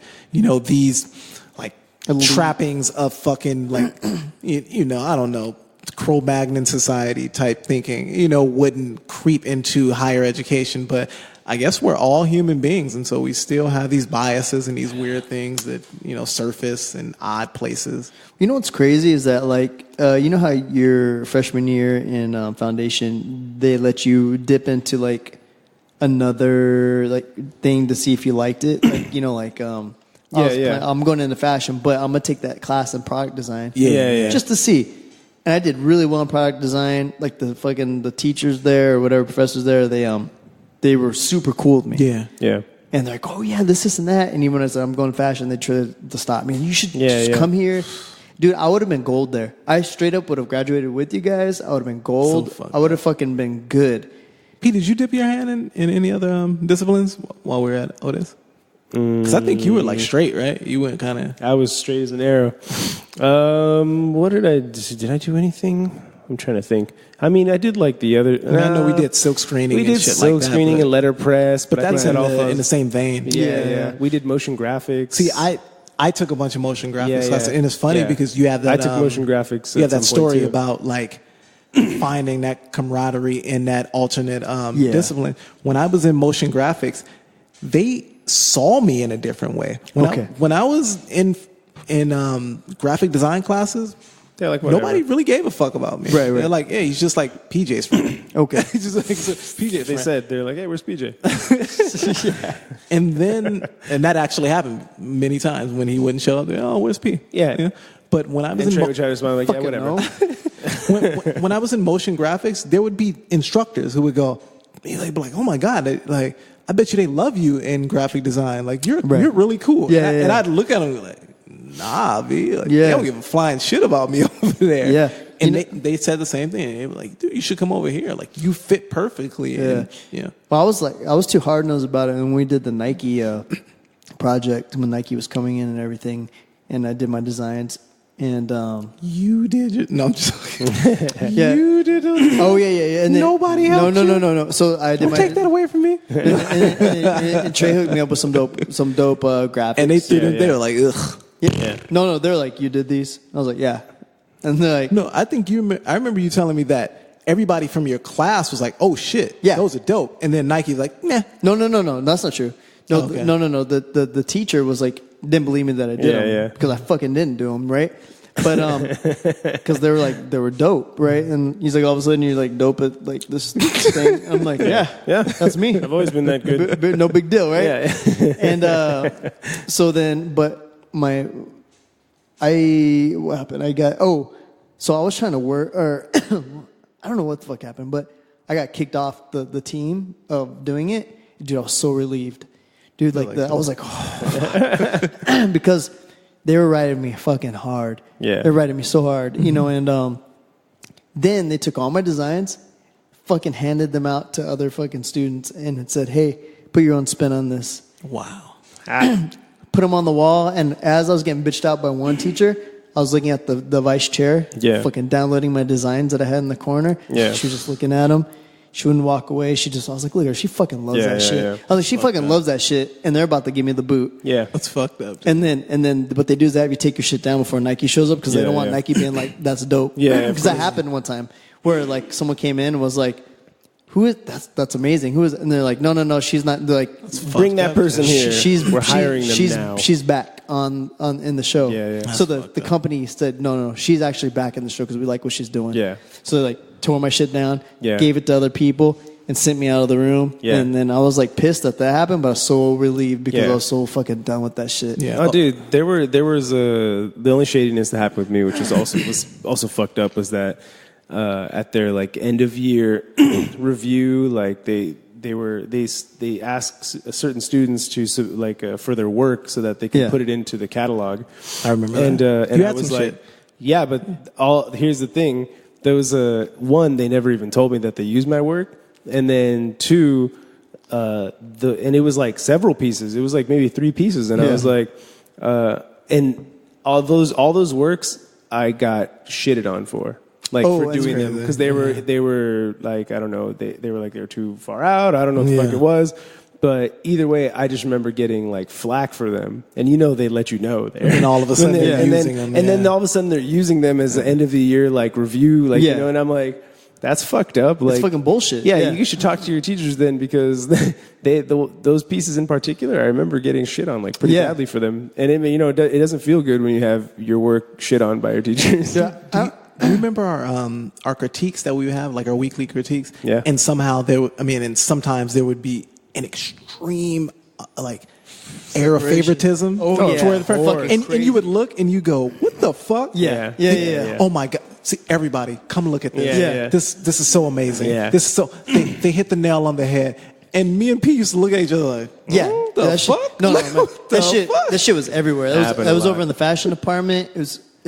I'm like, nah, I don't think so. I did this one illustration where I really started getting good at illustrating and like blending or fucking rendering. And so she collects everything, right? And then you're supposed to get it back a week later with the grade on it. And then like everyone got their shit but me. And I was like, what the fuck's going on? You know, what's happening? I was like, hey, I didn't get my... She goes, oh, yeah, I'm sorry. It's at home in my portfolio. And I was like, what? And like she was like, I mean, I just left it at home when I was grading. She goes, I'll bring it next week. Next week came, nothing. Week after that, nothing. She never gave it back to me. She kept that shit. That's crazy. I was like, damn. I was like, can I get a copy? Yeah, you can. No, you can get a copy. Yeah, right. Like fucking original. Yeah, I was like, damn, you're just gonna take it, huh? Yeah. And then any other like follow up illustrations from that one? She's like, nah, that's not good. Nah, not that one's not good either. And I'm like, all right, man. Well, I don't know what to do for you. You love this one, but like all of a sudden these other ones aren't good enough for you. Like it's crazy. I'll take it one step further, and this is probably in my head, but I remember writing. We had to write like a small script. Yeah. And I wrote a script where it was a ton of fucking dialogue. There was no break in the dialogue, and it was like two people sitting down at the table. One was God or a deity of any. It was multiple difference. It was like God, it was Vishnu. It could be anybody. Like it was anybody who was seen as like a deity type figure or a prophet of some sort. Right. And then there was just a character who was a regular human being, and they were asking this deity everything they'd ever wanted to know about life. Okay. And it was this back and forth, a constant back and forth. Right. And I submitted it to one of my instructors, and he was like, it's cool, man, but it's so much dialogue. Nobody will sit here and watch this. Like, it's just not going to happen. Okay. That movie was made.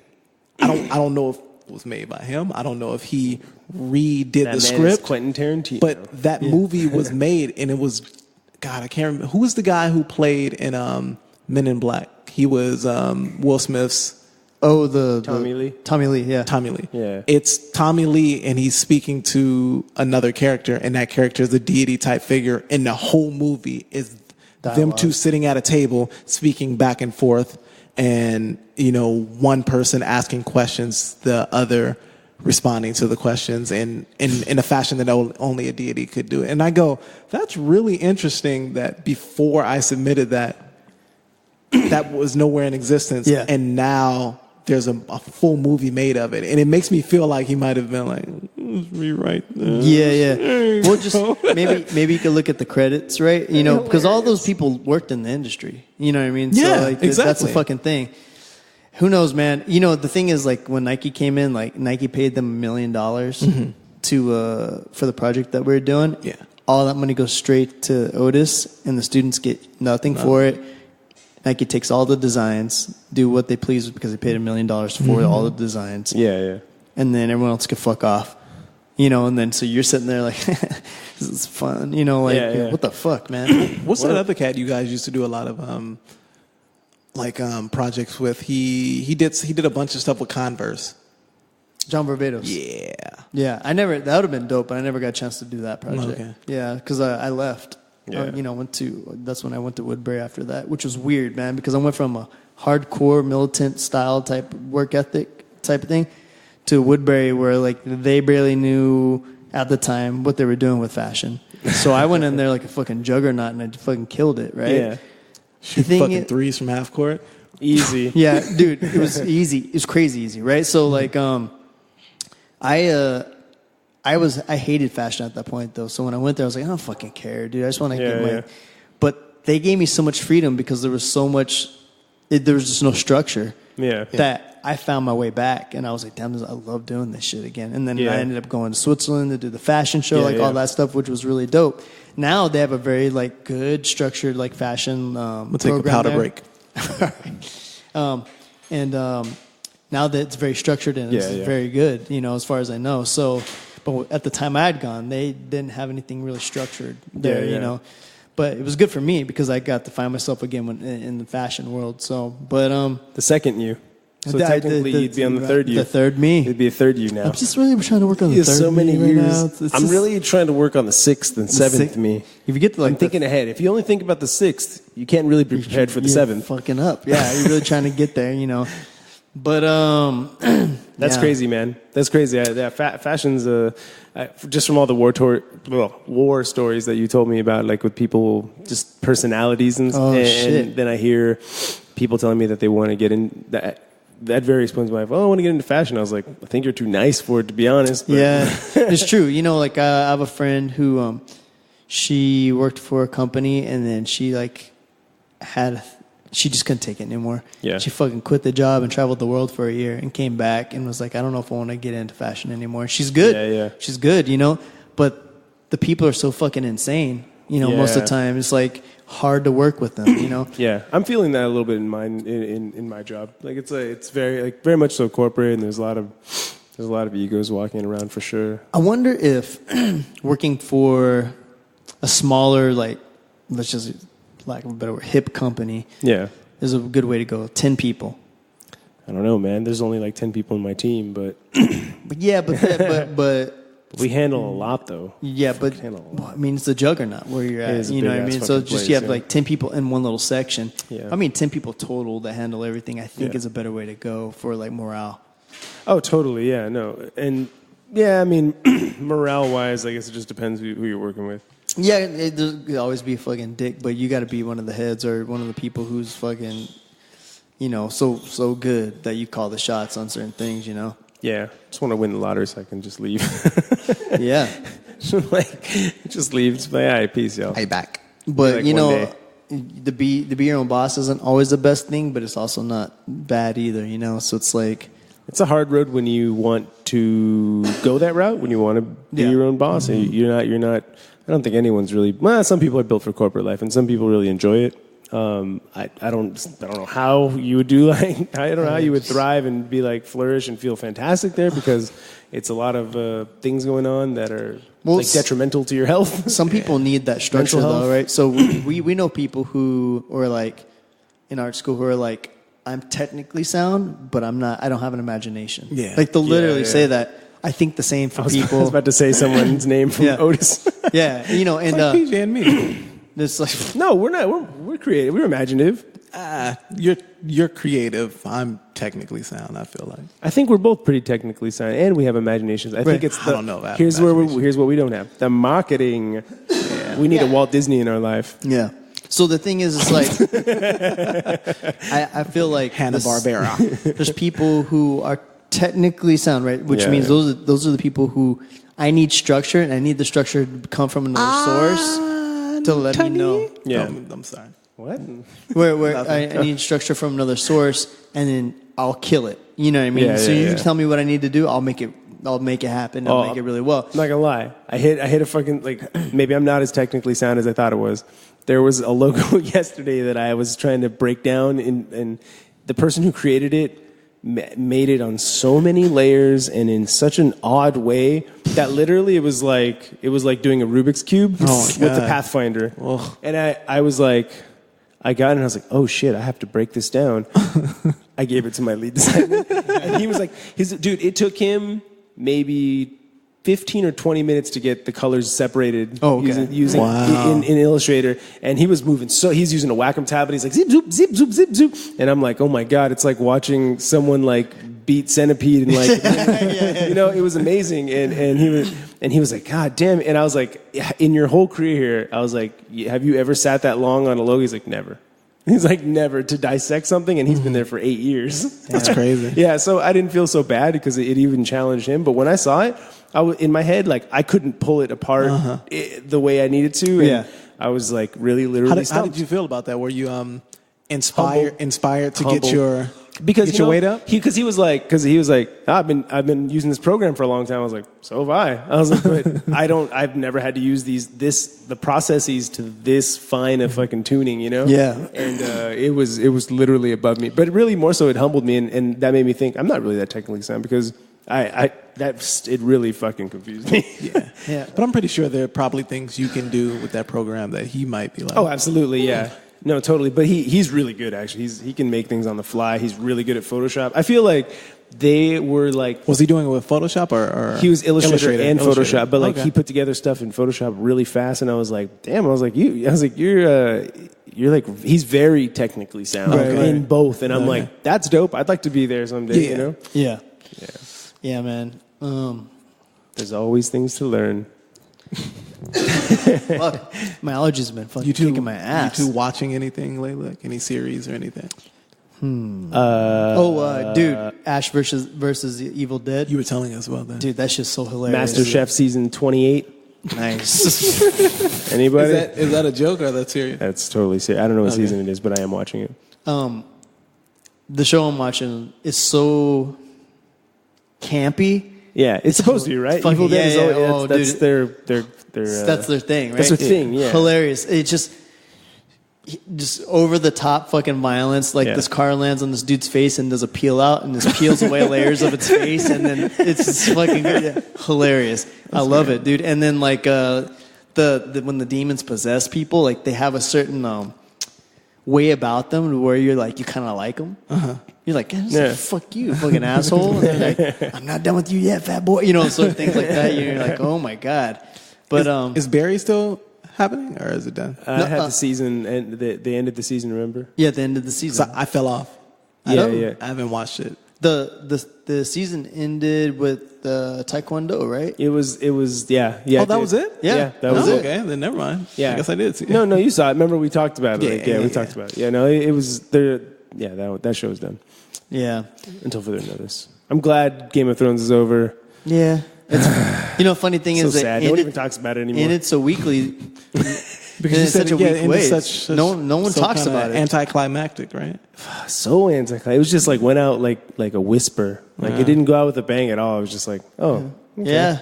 You know what? I wanted to see at least like a dragon egg that got left behind. I wanted to see like maybe the fucking like the White Walker King fucking company. He went out like a bitch. They wrapped it up so fast. They're like, let's get this thing moving. I want to go now. Yeah. I personally like, by the way, the Long Night. I like the way that ended with Arya killing the knight. Everyone's like, oh, so easy. I was like, dude, she trained to be an assassin. She's part of like the fabled no-faced men. Like she's not just some nobody. Yeah, like, there's true. a reason why she could fucking ghost in and out. And then she did get caught. He caught her ass. He's like, "What are you doing, bitch?" And then she was like, "Whoop!" Drop to the other hand. I mean, it was pretty slick. Yeah, that was cool. But I was looking for an epic battle, and that never happened.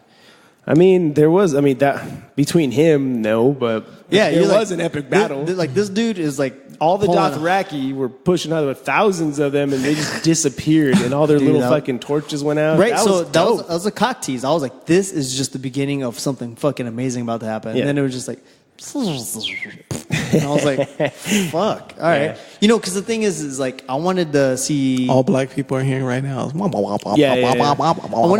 get through this. Our majority of our audience are black people. Shoot. Get through this. Let's wrap this up. But I wanted to see him really fucking go into something, really make something work. It's like the dragon went out like a bitch. Yeah, he went out like a bitch. You could tell there were some things that were obviously like fast forwarded. Yeah, that happened way too fast. Yeah. So, but anyways, enough of that bullshit. Yeah, that shit was whack. Well, how about Hong Kong, everybody? Hong Kong? Oh man, the highest GDP in the world right now. What happened? I don't know what the fuck I just said. What? With the riots, right? I don't know. See, I haven't looked at the news all day today. So check this out. In Hong Kong, there's crazy riots going on right now. Or we'll say protests, but it's also riots, right? What are they about? What are they concerning? So you know that like it was under British control for 100 years, right? Yeah. After 100 years, I guess there was this deal that they would give back Hong Kong to mainland China, right? So mainland China 3 years ago takes back control of Hong Kong legally. And they just let things kind of like do what it does, right? Because there's a ton of foreign corporations there. It's super like it's just mixed cultures there. It's not just Chinese. Yeah. So now what China's trying to do is they're trying to implement their mainland laws on Hong Kong. Mm-hmm. So like it's not Western rule anymore. They're saying so if anytime you break a law, you're succumb to the communist Chinese government now. Yeah. And they're like, fuck that. And dude, they are out by the millions. Like they were showing a video of this tear gas. Really huge. Yeah, they were like throwing tear gas right in the streets, and a bunch of people like their job was to go over to the tear gas, dump a bunch of water on it, put it out, and then they throw it. Yeah, it's fucking crazy, dude. There's a video of an ambulance coming through down the street, and the street's completely packed, and the ambulance is coming down the street, they separate, like just a path so this ambulance can get through, and then they fucking close back in again, dude. It's crazy. God damn. Yeah, dude. Well, of course, yeah, because they've been their freedoms are about to be taken away, trampled on. Yeah. It's fucking any freedoms nuts. they used to have is about to be gone because China doesn't fuck around, man. Yeah, it's fucking crazy. Seems like nobody fucks around except for Americans. Yeah, like we don't. We're just like, whatever. We don't flood the streets by the millions. It's because they have the Kardashians on. We're too fucking distracted.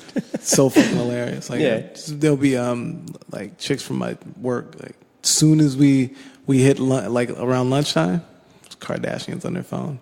Really? I'm like, ugh. Yeah, like no, that literally says something to me about a person if they choose to occupy their free time by watching Kardashian show. I can't say nothing because they could be the same thing. Like, ugh, you waste your time watching Fortune Fire. I'm like, yes, I do. I like metallurgy, whatever. I guess. No, but see, there's something. Well, you can learn something in one, and I don't know what can. Maybe you can. Someone make the case for learning something from the Kardashians. Fuck a black athlete and live your life at home and be a stay-at-home wife. Yeah. Well, and those are the only things that really matter in this world.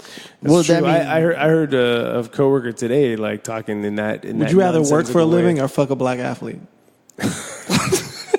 Am I a woman at least? Do I have to be a dude? No, even if you're a dude. I mean, they're doing marketing shit, right? They're really good at marketing.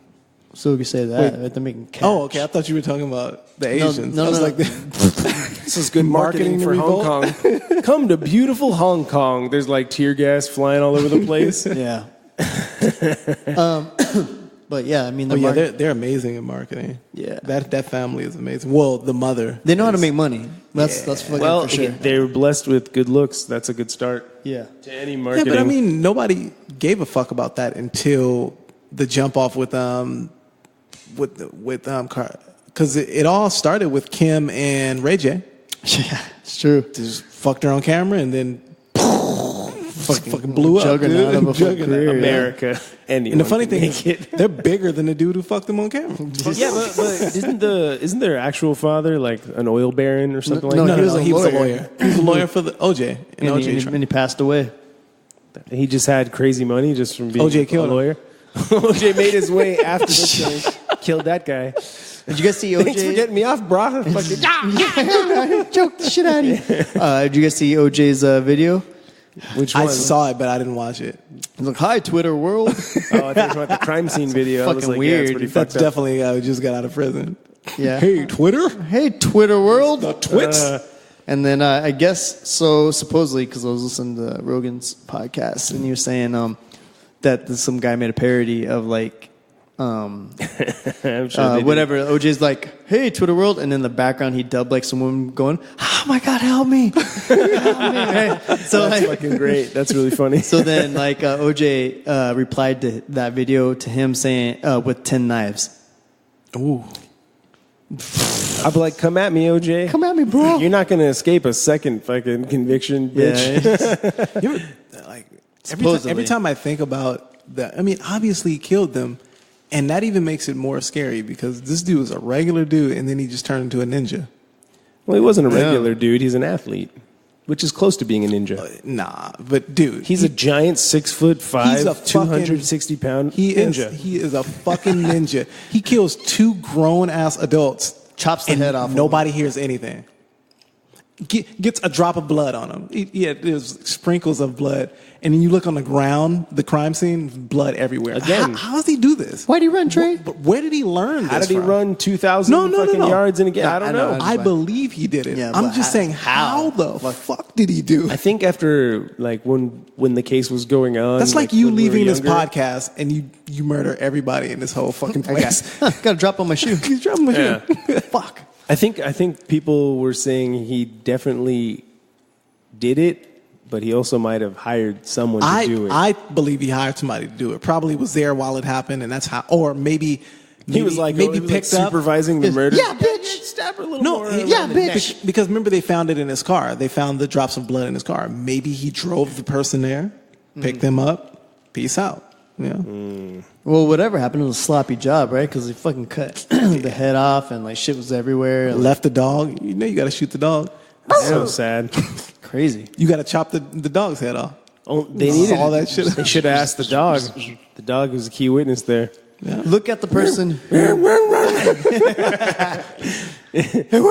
What, Lassie? Let the jury hear. The dog. Did you get that? Yeah. Stenographer's like fucking sweating like. Woof, woof. Oh, no. Woof, woof, woof, woof. Oh, man. So, Well, I mean, that's a hilarious response. That's quite the one up on someone. Oh yeah, I'll fucking kill you.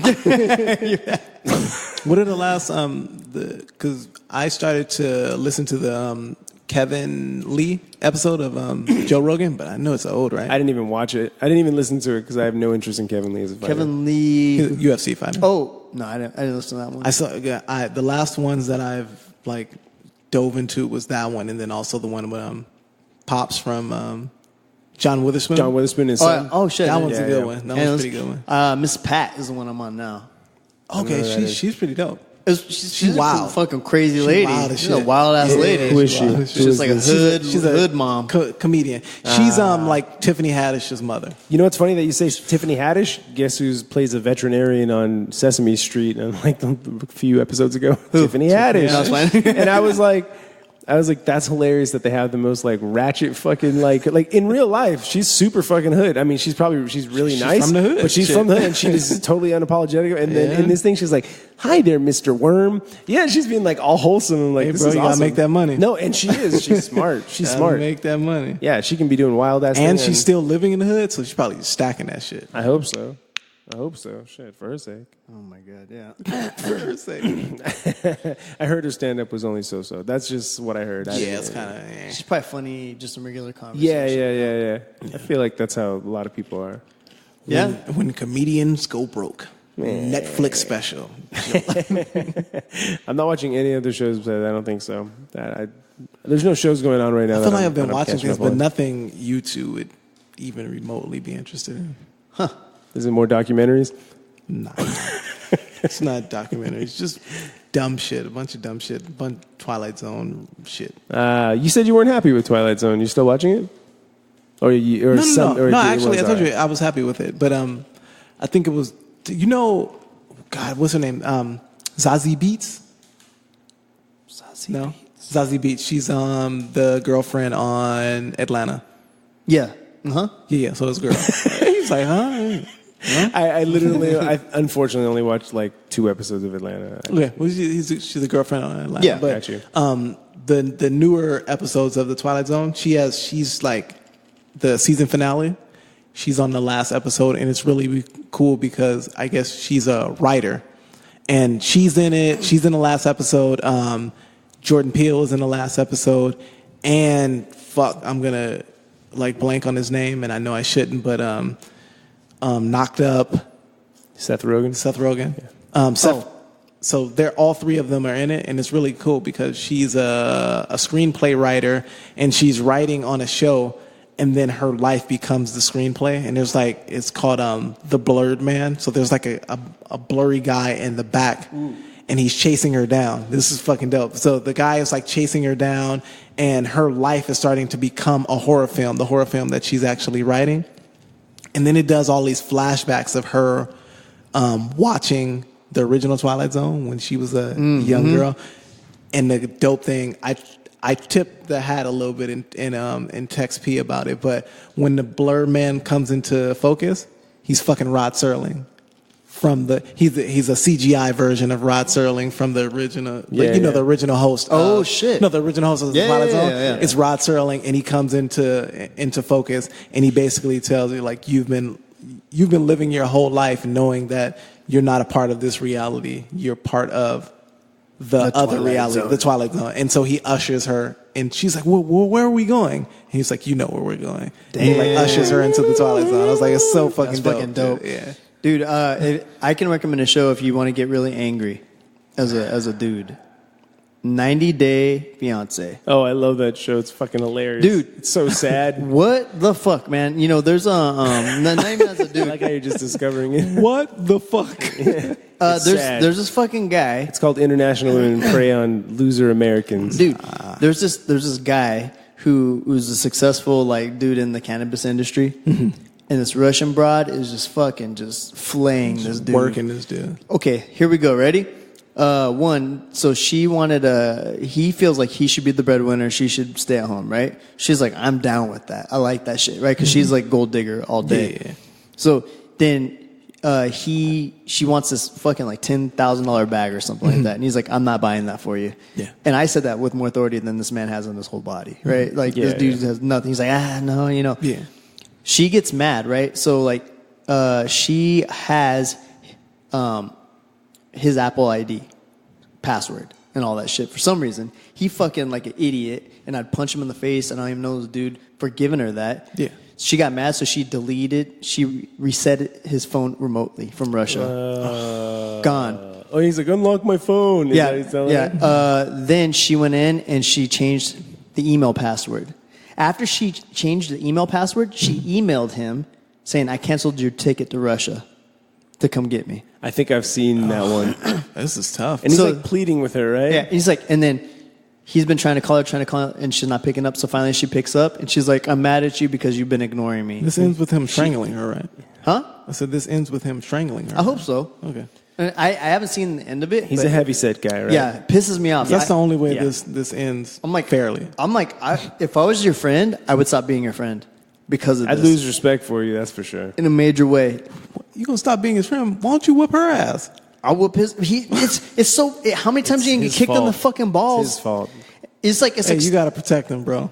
it's like, how many times do you have to kick in the balls before your brain kicks in and you're like, oh, she's a bad person. She's a bad He person. doesn't care though. You know that guy doesn't have a lot of friends. But he has money. He's out of shape. He can find an American gold digger that's not going to delete his fucking phone. No, he Gold can't. digger. No, it's much easier to find desperate A foreign women who then can like manipulate you into thinking this could all be yours for the low price Of everything. of everything. Yeah. Come on, Vietnamese have been doing. Shit, man. Dude. I'm sorry. Dude. Yeah, so fuck it's that. not That good. show's fucking stupid. I'm sorry, Yeah, Vietnam. it's sad. It's sad. Vietnam. So, I'm sorry, Vietnam. Sorry for Vietnam. and then my usual YouTube scary shit that I watch. I love it. I don't know why.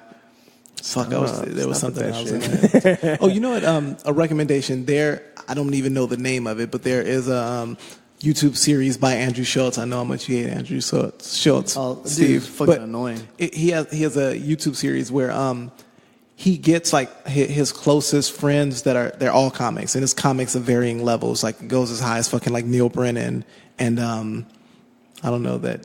Goddamn it! There's a really popular girl or woman who's a comic, but I can't think of her name.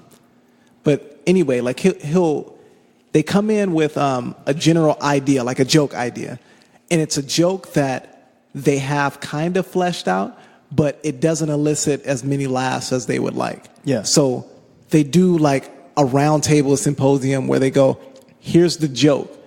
The joke obviously isn't working for me, but I want to put it on the table, and then we'll all work on this joke. Yeah, that's a and good so idea. they all come up with shit on the fly. Okay. And they just roll these things around in their head, and then they go, well, this is how I would do it. This is how I would put my spin on it.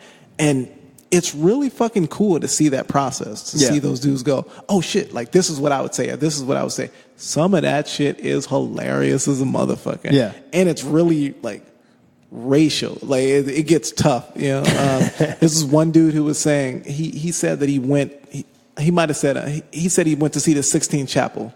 He was like, I saw the Sistine Chapel. Sistine. The Sistine. Sistine, yeah. He was like, I saw the Sistine Chapel, and it made me wonder why America didn't do more with its slaves. And I was like, oh, that's really fucked up, dude. And he was like, damn. and he was like, how do I make this more palatable? That's the fucked up part, because that's the only way that joke is actually funny. Yeah. I mean, the best jokes are fucking the ones that are like that you feel bad about Yeah. laughing about. Yo, my God, dude! Today it was just some lighthearted shit, and I'm like, maybe I should stop joking with people. And I was like, no, it was the temp. Like we got a temp there, and our lead guy wasn't in, and it was like 9, and everyone was like, oh, where's Jordan? Where is he? And I was like, maybe he's fucking dead. and the guy was, oh, don't say that. And I was like, come on, man. I was like, Come on, B. I stopped. I looked at him. I was like, "Yeah, you really think I wish he was dead? Yeah. I think he's dead. You think I wish he's dead?" I did the same thing at my job. And I was like, "This is why I don't joke with anyone." I was like, I've done that many times. No fucking sense I've of done that humor. many times. The exact same joke, and they always have the same reaction. Like, what? Yeah, he's like, "What if he's?" Why would He's you? like, "But then imagine what if he really, really did die? Like, then it'd be fucking hilarious." Because I was the piece of shit who said, "I wonder if he's Prophesized dead," that and then he ended up being dead. Dude, so a girl that worked with us, she left, and then someone came in and was like, "Oh, where's so and so at?" And I was like, "Oh, you didn't hear?" Like, See that already? That's all you had to say. You got me. yeah, and great. like, no, what happened? And I was like, I just like stared off into space. I was like, well, R.I.P. Yeah. R.I.P. is the best way to say it. R.I.P. is the Yeah, best. and she's like, "Why are you serious?" I'm like, "I'm just playing." She goes, "Why would you do that?" I was like, 'Cause it's funny. Oh my God, why wouldn't I do that? Yeah, It's fucking hilarious. that's What do you mean? hilarious. Are you serious? Dude, I What if something really happened? She said the same thing. I was like, yeah. I don't know. What I had one What this would morning. happen? Yeah. I had one this morning with my boss, and I never joke with her. She called me in, and she was like, I just got a call from Hugh House. Would you happen to know Hugh House? And I was like, nah. That's my dad. I was like, nah, he's not part of my family, but I'm pretty sure his family probably owned my family. and she was like, for a minute, she was like, and then she was like, oh, Trey, what the hell? I was like, that's fucking hilarious. Yeah. all the best stuff is like that. All the best Leaving stuff's people like aghast is funny. It's a funny thing to do. that. I love that shit. Yeah, but people. Like even on this podcast, we hold back 100-fold a lot. Yeah, a lot of shit because we don't want to. we don't want to offend anybody. We don't offend anyone, but if people want to be offended, just let us know, and we will offend you. You guys send in your opinions, to MrChildrenPodcast@gmail.com. Do you want to hear It's more all love. N-words? Do you want to hear R words? We got those. We got a lot. We got a lot. It's, A lot of words. It's always all love, bro. It's always been all always. love. Like, It is. We crack shit on each other, like it's all love. Humor is the crutch that gets us through the day. God damn it! There's so many times where we have to bite our tongues because we're like, Yeah. Yeah, or we mouth it to each other. yeah, we mouth it to each other and we silently cry Yeah, 'cause it's behind great. the mic because it's fucking hilarious. Yeah, and what a waste that can't be said. We'll build to that. Yeah, I you think can only we'll do get that if there. you're a headlining act around the country. You're like you're a big name comedian. You can get away with that stuff then. Yeah. If you're Not Joey three, Coco not Diaz. three handsome men Not in a fancy basement. men in fucking who are stuck in like mid-level jobs. Just hanging in by a fucking thread. Mentally and physically, right? Yeah. So we have man. we have one more minute. How are we rolling this motherfucker out? I don't know. I'm gonna leave with I'm gonna leave just with a little stupid quote, but I think that being born beautiful is an automatic deficiency. I'm just gonna leave it at that. Okay. Yeah, I mean, maybe for a little while, and then I got pimples, Yeah. and women treated me like shit, and then I got beautiful again, and then I was like, I know how to be a person. See, because you had to live through it. That's tight. So True. much humility in this Yeah. guy. Yeah. Then I got beautiful again. Then I got just playing. And I got gorgeous. No. Only thing I have to say is now it's time to say goodbye to all our listeners. MYSTER. Why this shit doesn't make sense. There we go, y'all. Right from the cow's mouth Hey, to your brain. He called me a cow. That's fucked up. you can find us on iTunes. Find us on iTunes. Stitcher. Find us on Stitcher. Find us on Podbean. Podbean, Go to Podbean, It's a Apple actual website. Podcast. Gonna Apple Podcasts. Hey, recommend one friend that you will love or hate this, and maybe someone will email us one day and fucking we'll shit our pants. That'd be hilarious. MysteryChildrenPodcast@gmail.com. If they Yeah, hate yo. this, tell them shut the fuck up. Fuck up and spread love, y'all. Bye. Peace.